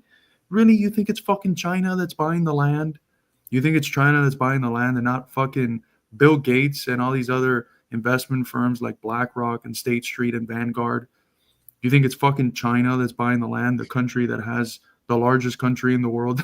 They're the ones doing it, not our own elite here that want us poorer and more indebted as they continue to grow filthy fucking rich with more money and assets and resources that they could ever do with in many, many life cycles. It's ridiculous. Yeah, it's really sad to see that's one of the main talking points that Iowa politicians are pushing right now. There's a big anti-establishment working class swell in Iowa. There's this Democrat who's picking up a lot of steam. His name escapes me right now. But we have members of the ACP who actually did a little door knocking for him, even though he's a Democrat. He's so super blue collar. I hope eventually he leaves the Democratic Party and understands that it's a dead end and comes and works with us. But he's gaining a lot of popularity running for governor, calling the insurance industry a scam and saying that everything needs to be nationalized and publicly owned and healthcare needs to be revamped, calling for these really revolutionary things. So there's a lot of stuff like that going on in Iowa, people turning against the shareholders buying everything up. So the pivot from the ruling class then becomes China, China, China. Blame everything that Wall Street's doing on China. And I've actually ratioed some of our local senators and Congress people here in Iowa on this issue because they're just tweeting this nonsensical propaganda. And all I have to do is respond with a map of all the farmland that Bill Gates has bought up. Bill Gates himself, as one singular shareholder, has bought up vastly more land than China as a country. And Iowa has always had very stringent restrictions on how much land foreign entities are able to buy. This has been something since the 60s and 70s. It's not a real problem that farmers are facing China buying up our land. Like, yeah, if we want to pass a law under socialism that all the land needs to be owned by the American farmer, sure, I'm down for it then. But don't pretend like the actual problem right now is China when it's corporate shareholders. This is an example of, the kind of stuff that we see all the time. This is a congressperson in my area. An Iowa congresswoman is one of a dozen lawmakers concerned about some drones made in China. They are widely used right here in the U.S., specifically DJI agriculture drones. And new this morning, Harrison Belsante is speaking with the manufacturer to find out how a ban on these drones may affect farmers as well as the company and its employees. According to an Iowa State University survey of Iowa farmers this year, 21% reported using drones and 32% plan on using drones in the future. Some of these drones are small and used for overhead views, while some are larger and spray crops or perform other helpful functions. You're seeing about a 15% increase in yield. By using drones, they've reduced their use of fuel. Congresswoman Ashley Hinson. So these Chinese drones that they're buying are increasing yield of their crops, of their food, by 15%. And how does our wonderful capitalist government respond? Spoke in support of the bipartisan Protecting American Agriculture from Foreign Adversaries Act, which would ban all new DJI manufactured drones from operating in the United States. It would also flag all farmland purchases by foreign adversaries like China, North Korea, Russia, and Iran. China does So they respond to this new technology out of China that's helping our Iowa farmers produce more by banning it and putting restrictions on China owning farmland. And the DPRK. And the DPRK in Russia. The DPRK is buying farmland in Iowa. Get off the crack pipe, as Comrade Cornel West would say. And ironically, it's them decreasing the farmer's yield by banning this new technology. They're doing exactly what they're blaming China for, where China is acting to increase production through new technology. Our capitalist government is acting, as always, as a fetter on production for political incentives, preventing them from using the most advanced technology in farming. Buy up American farmland at an alarming rate. She says the ban gives foreign transactions involving agricultural assets proper They never say how much. They always just say an alarming rate. Alarming. The reason they never say how much is because there's a fixed rate. There's a fixed number of how much they can buy, and they're not even at that number. What if it's an alarmingly low rate? What if the Chinese, in actuality, aren't buying enough American lands? You know? I'm alarmed that they don't own more. They are aiming to gain control of our food and fuel supply chains, stealing American intellectual property and strategically purchasing land near sensitive sites. DJI, a drone company based in China, addressed the allegations in a blog post stating DJI is a privately held and controlled company. No government entity or representatives sit on the board, and it does not have ties to the Chinese military. It's tough to get our voice out there and say, we understand where a lot of people's concerns come from. But again, we're trying to build drones for a better world. Hinson says the new Senator, I'm Singaporean. Another example of these sanctions just shooting the U.S. in the foot because China's got all this cool shit. We're just blocking ourselves off from it so we can continue to fetter ourselves. Shout out to Zoya, by the way. How did the stream have so few watching? Midwestern Marks suppressed by the algorithm. Class analysis is dangerous. Absolutely. Thank you, Zoya. Help us defeat the algorithm. If you can't send super chats, then like the stream, share the stream, interact with the chat, comment on the stream. Anything that you can do helps. It boosts us in the algorithm the more that you interact with the video. Even if you're a hater, shout out to you for boosting us. Help us beat the algorithmic suppression that all Marxists are facing, probably. That reminds me of how U.S. sanctions against Cuba, the blockade in general, is affecting American people. Just like here, the attacks on China is hurting Iowa farmers. The U.S. blockade against Cuba leaves around 60 to 70,000 Americans who die a year from diabetes from not being able to access Herpert P, which is a Cuban medication that reduces amputations by something like 80%. And it's most amputations that end up leading within less than 5 years to death. So there's statistics that there's tens of thousands of Americans that could quite literally be saved had the U.S. not imposed the blockade on Cuba. If we were able to just buy some of the cutting edge medical developments that Cuba is making, because of course it has a national health system, there would literally be tens of thousands of Americans that would still be alive right now, perhaps hundreds at this point. I mean, this was a debate even with Canada a few years ago, where people wanted to import cheaper drugs from Canada. Bernie and company were pushing it through. And they even had a problem with that. Cory Booker, who takes more money from the medical industry and insurance industry and big pharma than any other Democrat, put up a big fight against Bernie and said that, well, these drugs aren't regulated closely enough. Actually, the Canadian Food and Drug Administration is much more stringent than the American FDA that's been deregulated and gutted.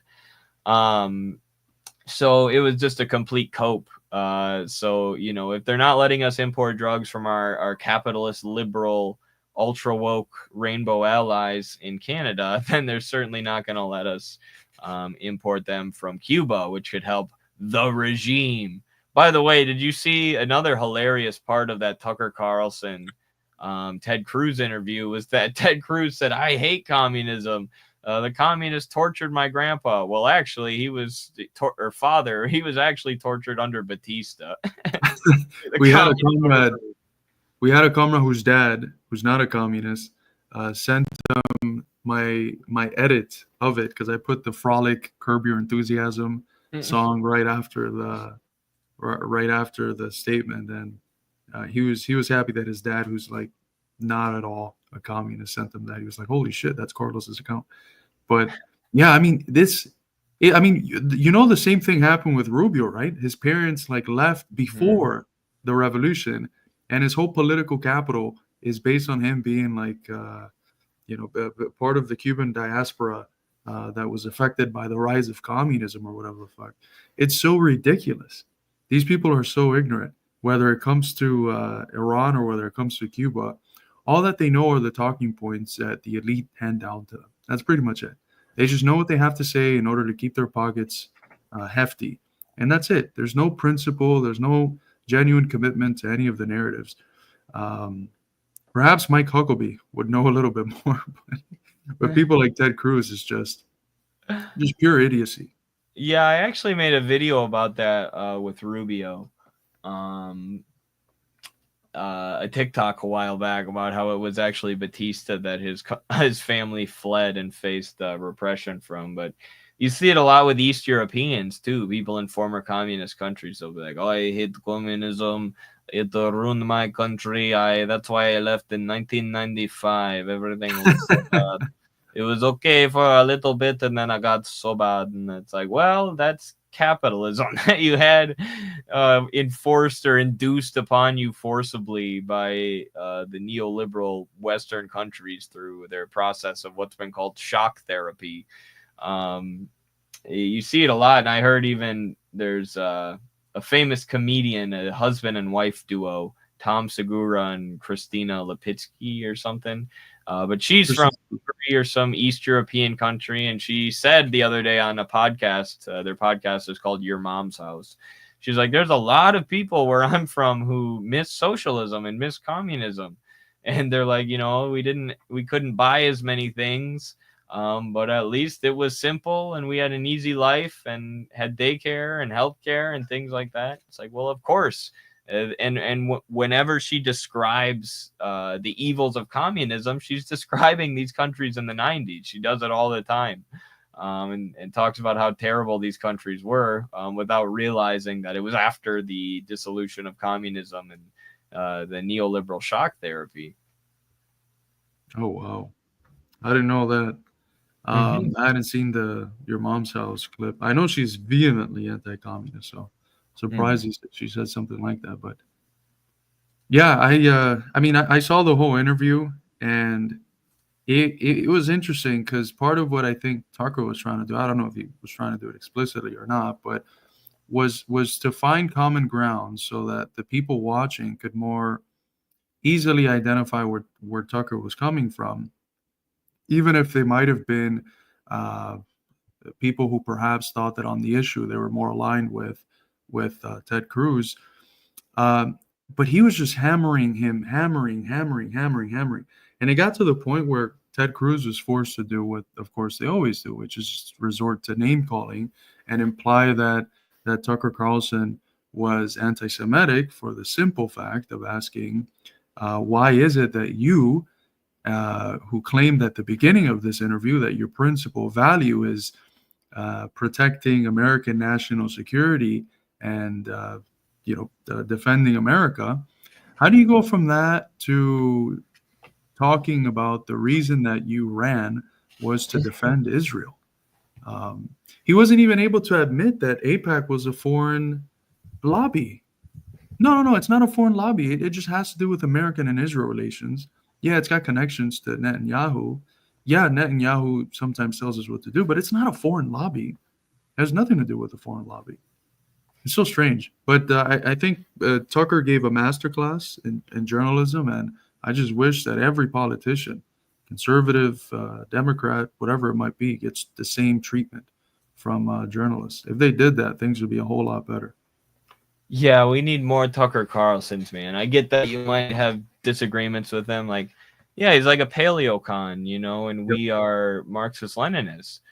But he's anti-war, and he's, unlike so many, actually standing on some kind of principles, which he came to through reason and through experience in the political system. And to see how he's genuinely turned on Rupert Murdoch and stuff, and legitimately probably is putting his life in danger by doing so, and absolutely risking his career by doing so. Although now with the internet and the growing popularity of his politics and anti-war or isolationist politics, it sort of backfired on Fox News. But I mean, he was the most viewed cable news show on television, and Fox still fired him because he started taking these anti-war positions. That shows you how the U.S. corporate media operates, for one, but it also shows you that he's genuine. The best way to tell if somebody's genuine is to see how they react to times of hardship and struggle.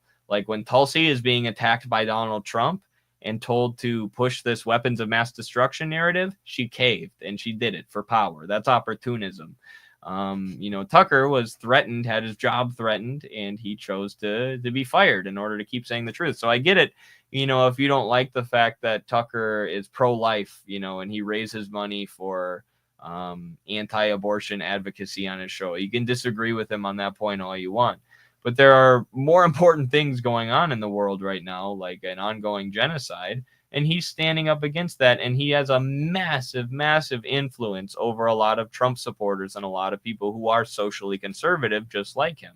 And it is absolutely a good thing that he's pushing them in a more anti-war direction. I saw someone saying, is it okay that I'm happy Tucker Carlson cooked Ted Cruz in this debate, even though I despise Tucker? It's like, you don't have to despise the guy, right? Have your disagreements on social issues, on cultural issues, debate with him about your position on abortion or whatever. But you're allowed to be happy that this guy is pushing a massive number of former Fox News viewers to be against the war with Iran. And is getting hated by Trump himself for it. What could be more important than the 32 trillion kids that die a month from abortions, Eddie? Have you considered that? I've never considered that. No, I have considered that a lot. I had a beat into my head, as I'm sure you know. Here, I did a video about Tucker too. We can play it. It did okay. I didn't get to put that much effort into it, but just since we played Carlos's as well.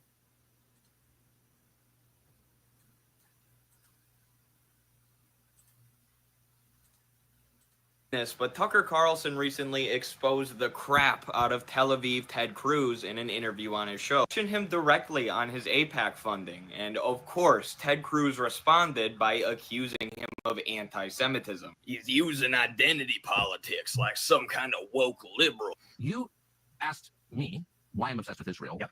3 minutes after telling me that when you first ran for Congress, you elucidated one of your main goals, which is to defend Israel. Yes. And I'm the one who's obsessed with Israel. I don't see a lawmaker's job as defending the interests of a foreign government, period. Any government, including the ones that my ancestors come from. So that's my position. That does not make me an anti-Semite. And shame on you for suggesting otherwise, and I mean that. Yeah, how is it anti-Semitic to say that AIPAC influences Ted Cruz on behalf of a foreign government? I'm not against that because people at AIPAC are Jewish. I'm against all of the corporate lobbies that influence Ted Cruz, like the weapons lobby and the oil and gas lobby and the telecommunications lobby and the banking lobby. If there's an industry that's completely controlled by a couple monopoly corporations, they're probably funding Ted Cruz. And I'm against all of that in addition to his AIPAC funding.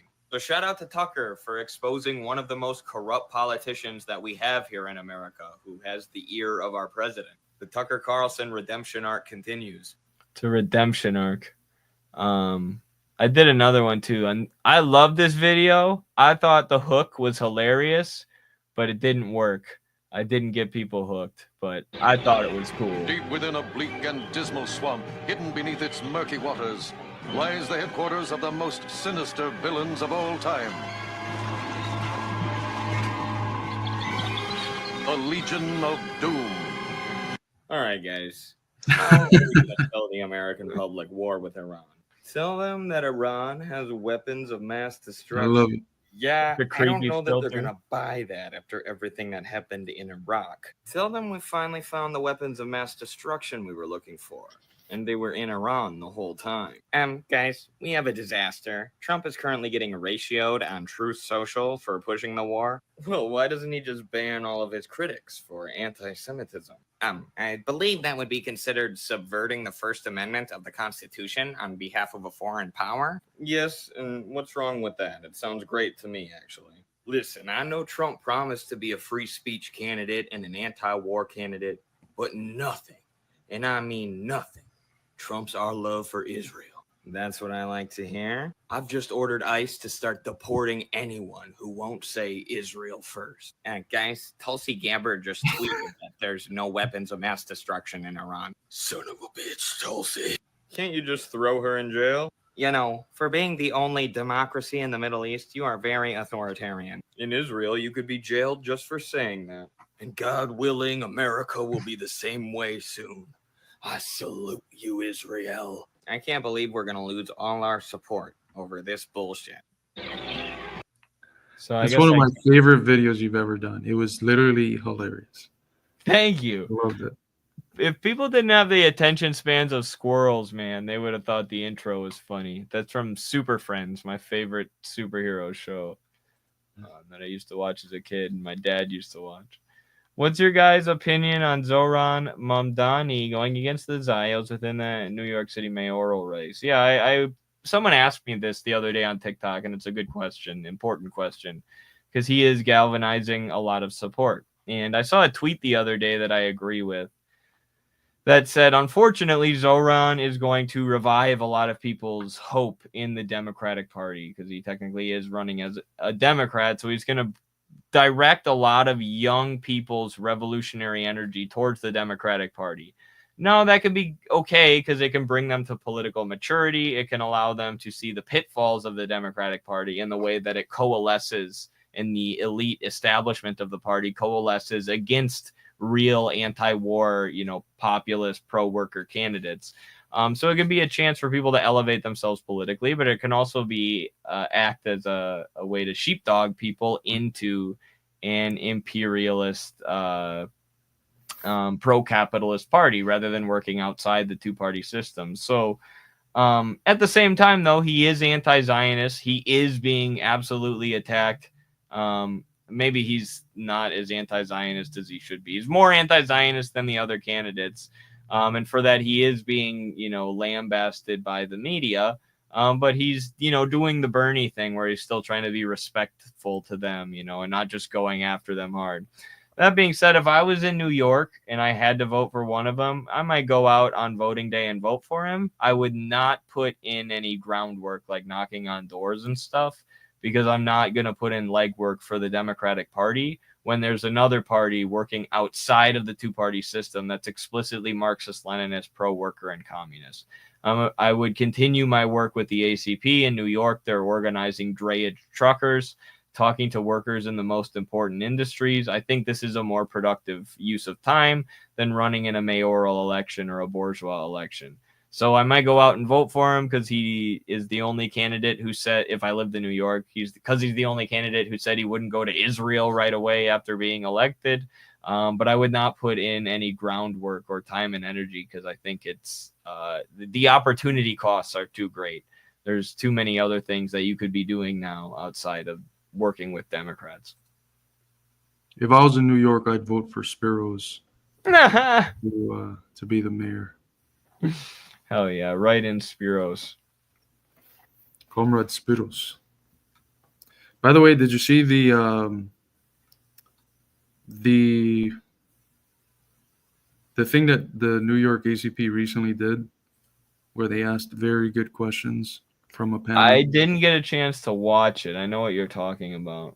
Do you want to watch it live? And yeah, let's watch it. Let me find it for you.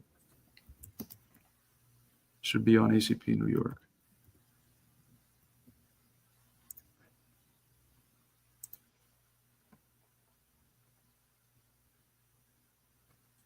And for those listening, if you haven't joined the ACP, I don't know what you're doing with yourself. You should join as soon as possible. Okay. Here it is. I'm gonna send it to you because if I share it, I can't hear it because of the microphone. Oh, okay.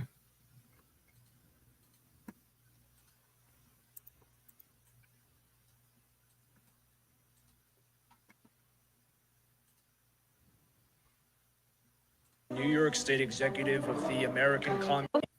Hello, my name is Spiros, and I am the New York State Executive of the American Communist Party. Hello. Spiros, Spiros, Spiros. My name is Kayla Papachet, and I am a member of the New York chapter of the American Communist Party. My name is Ali. I'm a longtime resident of New York City and a member of the American Communist Party. It has come under our attention that yet again our government is putting the interests of speculators and landowners ahead of the popular demands of the working class and is considering to siphon away even more of their wages from their own pockets. Me and my comrade brothers and sisters have attended and observed past meetings, and we can't help but feel angry at the sight of tenants, both young and old, pleading, begging even, a board that is composed of majority of real estates, landlord, and other propertied interest groups, that we're supposed to somehow trust that they will adhere to the popular demand to freeze the rent and do right by us. I am not here to beg, and I'm not here to plead either, but I am here to tell. It's very good for people taking notes on how to go to town hall events and disrupt things. Like I understand the sort of elite business class / political class that exists in my city.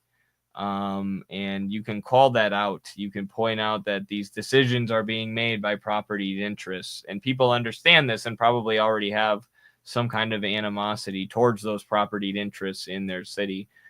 So that's a great thing to point out, not just, calling out the politicians, but explaining why these decisions are being made because of the propertied interests.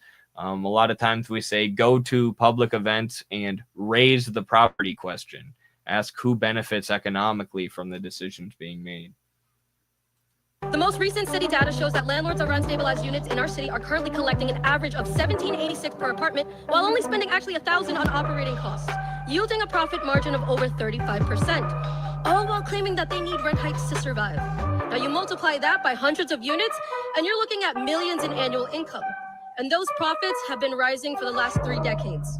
Instead of targeting the largest real estate and land developing monopolies like Blackstone that are responsible for reducing the supply stock of residential units, instead of dissolving tax breaks, which makes the city lose billions a year in tax revenue for these developers to build luxury condos that no one can afford, instead of targeting those who sit on vacant properties and accrue value for speculative purposes while our citizens are being displaced, the propertied interests of this board, who answers to the propertied interests of our government, wants to raise the rents of over 2 million people. I wonder how those real estate agents and landlords felt hearing this. They probably tried to laugh it off, but probably felt like a dagger. In this city, We're demanding from a board that is chaired by a real estate CEO and all but 3 members who represent private sector interest in price gouging the working class to contradict their own paychecks. This board is merely bureaucratic theater. The decisions were already made. When housing is treated as a commodity, decisions will always prioritize the interests of capital. Let me tell you about A&E Real Estate, owned by Douglas Eisenberg, and how this board helps them turn our homes into ATMs. So in 2021, A&E took out a $506 million loan from JP Morgan Chase, leveraging 31 properties containing 53 buildings with 3,531 apartments. But by 2024, that loan defaulted. A&E's $506 million debt required massive rent extraction in order to service it. Every annual increase you vote for helps guarantee their debt payments to JP Morgan Chase. So what we're paying for is to preserve a rate of return. To us, these buildings are our homes, but to them, they're assets. Called out their financial schemes too. That was great research. Good job, New York. Oh, they killed it. Yeah, and if you want to get involved with stuff like this, acp.us/join. We're doing stuff like this in every state. Texas had a video recently where they went to a town hall and did very similar things because I believe they were sending money to Israel or something like that. So. And when profit margins shrink, even slightly, they respond by pushing tenants out, holding units vacant, or lobbying our government for higher rents. Every year, this board piles on additional increases, knowing landlords like A&E use your approved raises to service debt, not maintain buildings.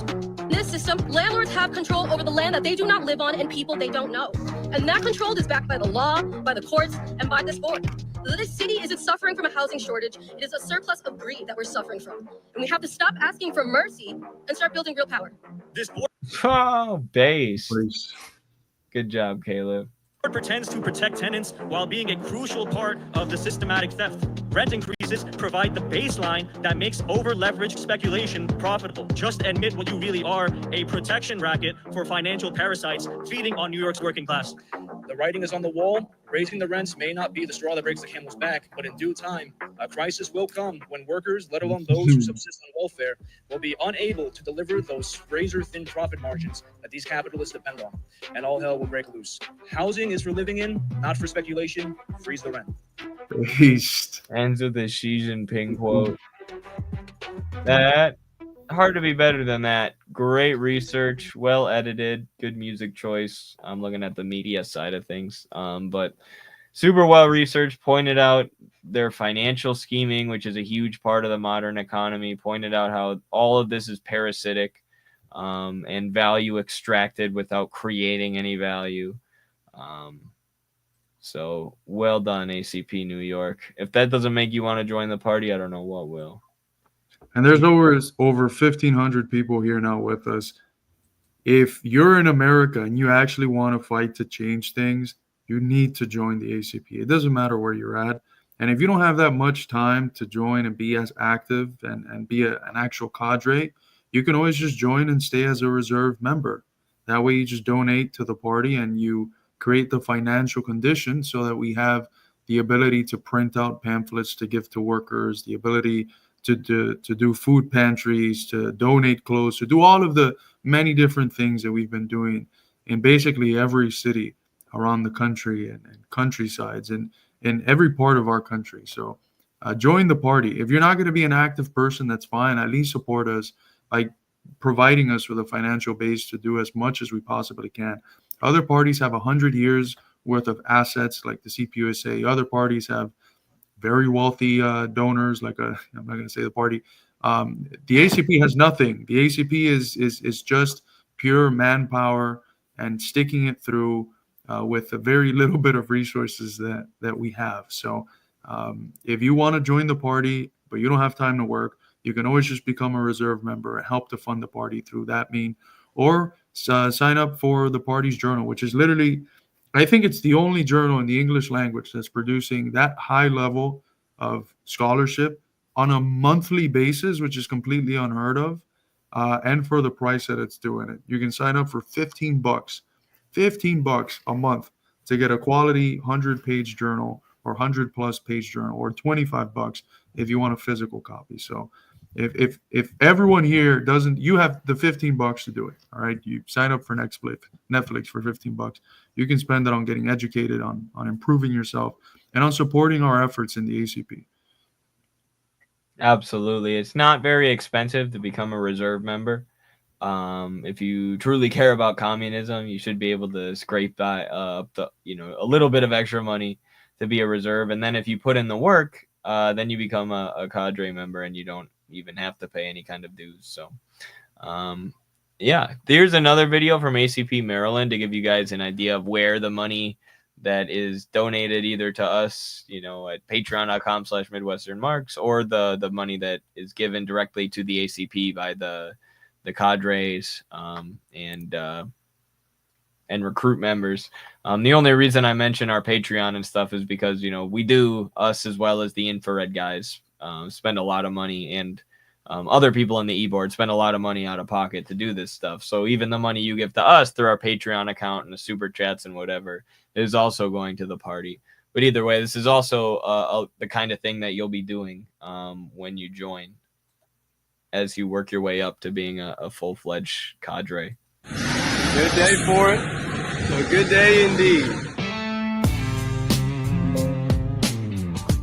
Hey, we're out here, Virginia, New Jersey, and Maryland chapter, out here handing pamphlets to drayage drivers who are misclassified, deal with a lot of overhead time, and overall need to get paid what they are worth. So far, handing these out, we got pretty receptive results. People are very friendly. People are very receptive. One man drove by shouting out his window, "It's about damn time." It's about damn time. That's right. Damn time.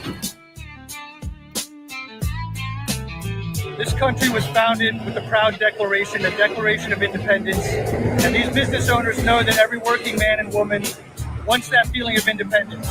And so they tell these truckers, hey, you're an independent contractor. You're your own business owner.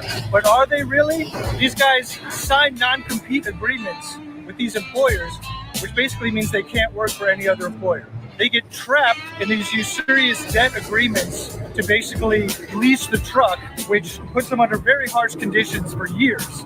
So are they really independent? They can go in a port and wait hours on end without getting paid, wait 2, 3, or 4 hours without getting paid. Not to mention, as an independent contractor, they're responsible for their own insurance, their own taxes, etc. These guys are missing out on thousands of dollars every year. So what we're here to tell them is that if they want to take real independence, they got to organize, they got to get together. They got to do what the longshoremen are doing. They got to do what the Teamsters are doing. Because just like our founding fathers saw that true independence wasn't 13 individual colonies, the colonies had to band together.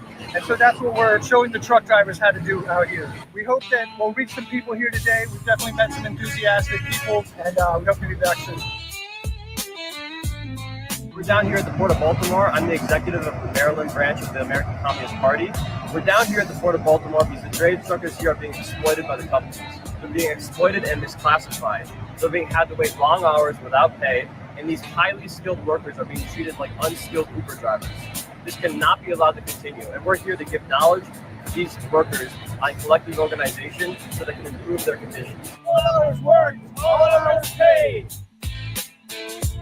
Educate, organize, agitate. That's what it takes. But it's a lot of work, and for years, nobody's been willing to put in the work in a real Marxist-Leninist fashion.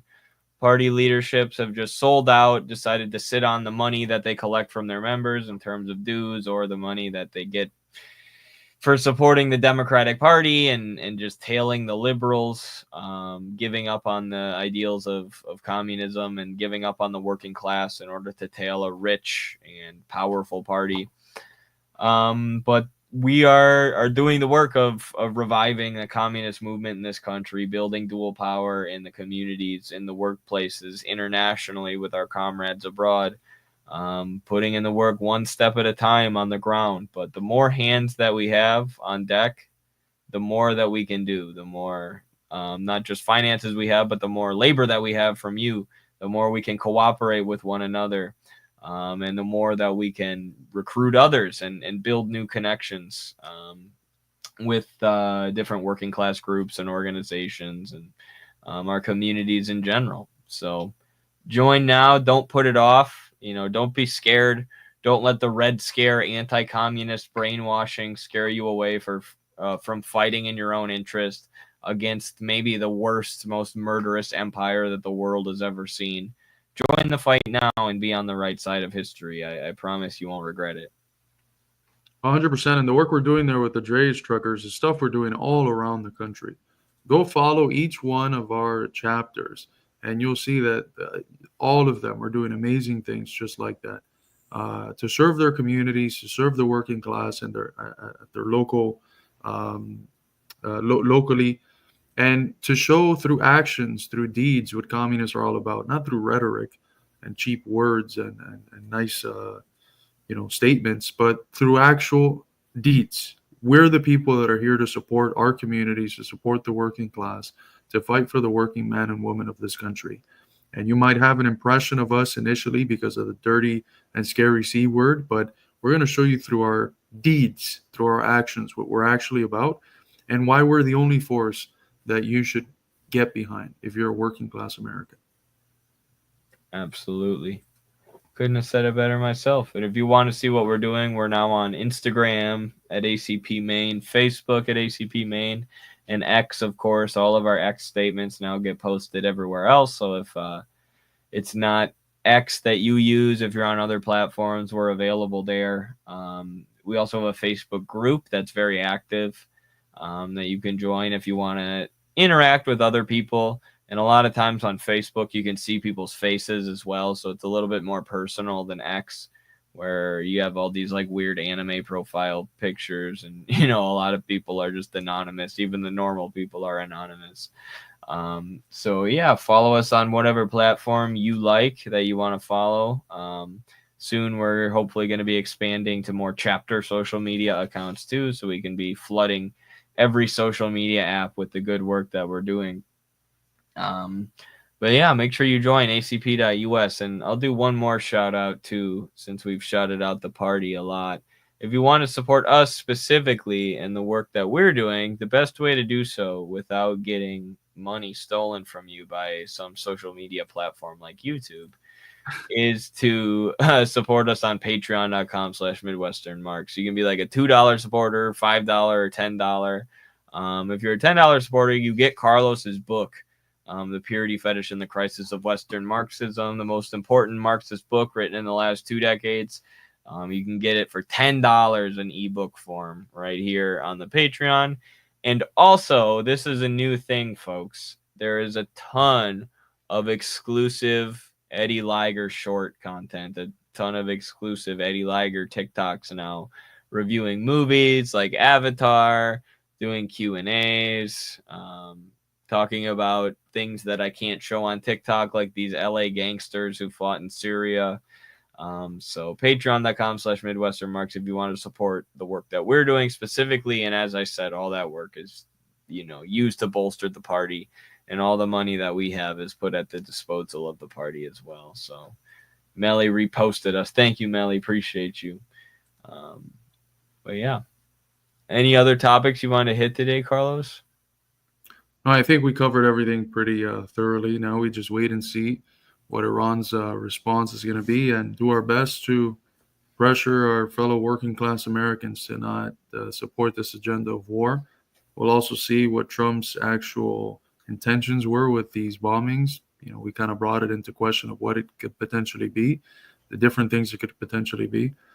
So we'll see. It's going to be a very, I think, eventful next few days, as the last week and a half has been, the last 2 weeks. So hopefully we can get another stream soon breaking down what we think is happening and where things are heading. Yeah.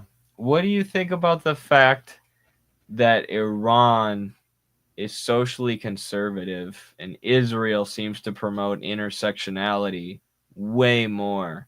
So as leftists, we should probably support Israel in their war on behalf of intersectionality against Iran. You think? No. No. All right, I guess you're a bigot. I thought you were going to tell me that we should use Iran's social conservatism to win over conservatives here in the U.S.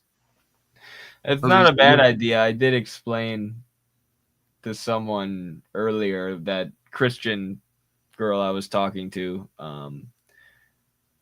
who was dating my friend. I said Iran has a religious society and they don't like the atheism that's popular in the U.S. So I'm using their religious bent to try and win over conservatives to support them.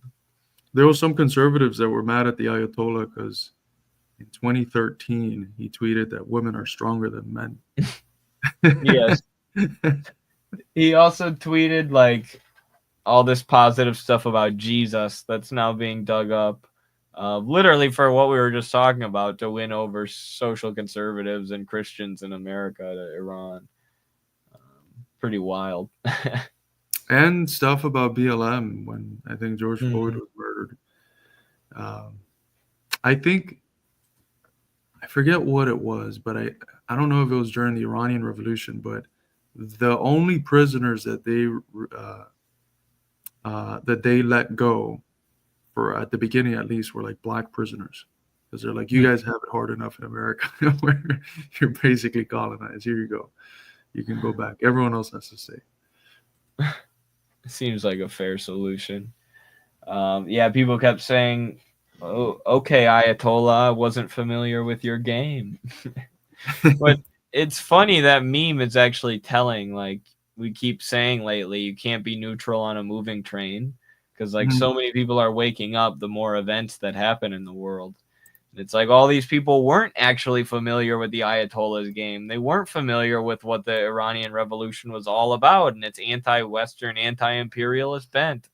And now, because of the real movement of history, they're learning. I made a video about this, about how, a few years ago, I couldn't say anything positive about Iran without getting doxxed and having people come after my employment and having 600 comments and only 1,000 likes. All those comments attacking me. And now, everybody's cheering on Iran as they are in this battle with Israel. So, and the same thing has happened with China. Ever since we started 5 years ago, which, by the way, we're running up on our 5-year anniversary. We're going to do something special. But ever since we started, not the Institute, not me and Eddie. I'm a married man, and I was feeling that way. Ever since we started, we couldn't talk about China all that openly because we'd get so much fucking hate. It wouldn't even be possible. Just pause. Wouldn't it be possible to talk about Iran? If the Iran stuff, the Dinesh D'Souza was like, what, 3 years ago? 2.5 years ago? It wasn't all that long ago. Even Venezuela. So much has moved towards the tankification that we've been effective at tankifying the left, I think. So much gets away with, we get away with so much now that we didn't before, that it's incredible. Absolutely.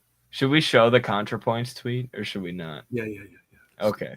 Have people seen the ContraPoints tweet? I hesitate to even show this, but I think it's good because it actually gets to the point that we were saying about the left being tankified. They tweeted this of our honorable chairman, Haz al-Din, calling himself the king of tankies, and said, "Wow, new left tube seems great." And she just got cooked in the comments. Nobody was liking this tweet compared to the size of her audience. And I we're like working on a ratio here. I have a tiny fraction of her followers. I said, so much better than a bunch of cultural commentary grifters who focus more on French theory than the classics of Marxism. It's also nice to have some people on the left who look like they could actually fight in a revolution. Plus, you'll never see Haas being friendly with Hillary because ContraPoints did an interview with Hillary Clinton. And this is the video that's backfiring on her, that she thought people were going to mock, that people actually like. I am the king of tankies. I mean, there ain't nobody else. Ain't nobody else is stepping up to this shit. It's just me. Everybody else is an apologist. You see, Hakeem and all these other people, they're just trying to make it compatible. They're doing apologia. I don't do apologia. I am a tanky. In my bones, I'm a tanky. In my soul, I'm a tanky. I am a Stalinist. It is what I am. You know why they call me a fascist or whatever? Because I'm a Stalinist before anything. I don't care about leftism and liberalism and woke. I don't give a fuck about any of that shit. Shove it up your goddamn fucking ass. Shove the gender theory up your goddamn ass. Shove your fucking fake ass post-colonial defending the FBI studies up your fucking ass. Shove all that shit up your fucking ass. I don't give a fuck about your Judith Butler, goddamn fucking Angela Davis. Shove it up all your fucking goddamn ass, bitch. I am a Stalinist. I'm a real one. I am a real Marxist, Leninist, Stalinist before anything. Isn't it perfect? The ContraPoints is part of this like bread tube nonsense. Everyone's a fascist culture. And then they come back 4 years later and Haas and this type of communism is more popular than ever. Real old school communism, Stalinist, Marxist, Leninist communism is more popular than ever. And this is what they post. They're so out of touch that this is what they post, thinking people will be condescending with them and mock, you know, this stupid guy who has honor and authenticity. I really like the post that Darg made in response here. Oh my God, how utterly gosh. Fighting, honor, LMAO, it's so passe. Now I will interview Hillary Clinton on how to deal with this Islamic menace. Like, that's really it. It's so condescending, and people are so sick of this shit. They're so sick of the thing that BreadTube, the ethos that BreadTube was pushing in 2020. And, you know, we represent a real substantive left-wing counter to that, a left-wing counter that has all of the substance that they were missing without all of this liberal elitist bullshit. And people like the authenticity, and you can see it with the responses to this tweet. Yeah, the Weltgeist has moved. We're at a new zeitgeist. And the fact that they don't recognize that, the fact that they thought that was a own, shows how disconnected they are and how their time has passed. And ours is here. And thankfully, there's an organization that you can organize with to fight for change. That's all I can. That's all our lives revolve around now. It's like, just join the party, fight. That's it. Absolutely. It's like Trump when he got assassinated, but we actually want to fight, or got almost assassinated. Yeah. All right. Well, patreon.com/MidwesternMarks, folks. acp.us/join. Anything else you have to share, Carlos, before we dip out? No, I just made a TikTok. If you want to follow me on there, I think it's like Prof. Carlos Algarito or something. I've been posting videos daily, mainly because it's easier to edit on there for Instagram and for X, where the videos do a whole lot better. But follow me on there if you want. And yeah, that's pretty much it. Follow me on Instagram. I just made the Instagram public a couple months, 3-4 months ago now, maybe more. It's same thing, carlos.l.garrido. So yes, please follow both. This his TikTok account has been growing slowly but surely. Instagram account has been blowing up. But as soon as we get this TikTok account to blow up, it'll be huge for Midwestern Marks as far as having another platform where we can reach people. And I know it will. We just need to light that spark a little bit, force it up in the algorithm. So help us out there. All right, everybody, that's all we got. Hopefully I'll be able to stream again tomorrow. I want to rip out a lot of streams this week. Lots of stuff going on in the world. So much to talk about. Thanks for hanging out. Thanks for all the super chatters and Patreon supporters. Couldn't do it without you. Can I say something real quick, Eddie? Oh, yeah. I'm going to bring back, I don't know if the show, but I'm doing 5 to 10 minute short segments on basic concepts of Marxism. You know, we founded the Institute and we had a very theoretical orientation early on, and that's kind of gone by the wayside on the YouTube, at least. So I'm going to bring it back. I'm going to do a couple, 2-3 times a month, a very well edited 5 to 10 minute video on a basic concept of Marxism. Shout out to Lucas and Adam for helping with the editing for those. And the reason why the theory stuff has mainly gone by the wayside, it's that it hasn't. It's mainly gone towards my classes that I do through the Institute, which are, again, through the Institute, but they're also private. They're for the people that sign up. So none of those get posted on YouTube. So I want to do, have a renaissance of Marxist, more classical theory content on the YouTube channel. So look out for that. And then I might also bring back the show. I don't know. It depends if I have time or not. Absolutely. All right. Well, unless there's any other updates, I guess we'll see you folks on the next one. Solidarity.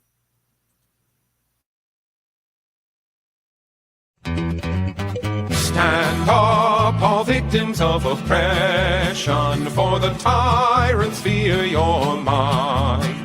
Don't cling so hard to your possessions, for you have nothing if you have no right.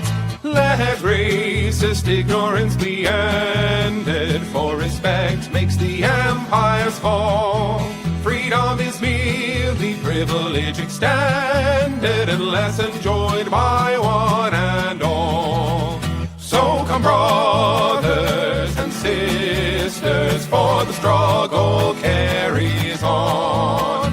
The International unites the world in song. So comrades, come rally, for this is the time and place. The international ideal unites the human race. Let no one build walls to divide us, walls of hatred nor walls of stone. Come greet the dawn and stand beside us. We'll live together or we'll die alone. In our world poisoned by exploitation, those who have taken, now they must give. And end the vanity of nations, we've but one earth on which to live. So come, brothers and sisters, for the struggle carries on. The International unites the world in the song. So comrades, come rally, for this is the time and place. The international ideal unites the human race. And so begins the final drama, in the streets and in the field. We stand unbowed before their armor, we defy their guns and shields. When we fight, provoked by their aggression, let us be inspired by life and love. For though they offer us concessions, change will not come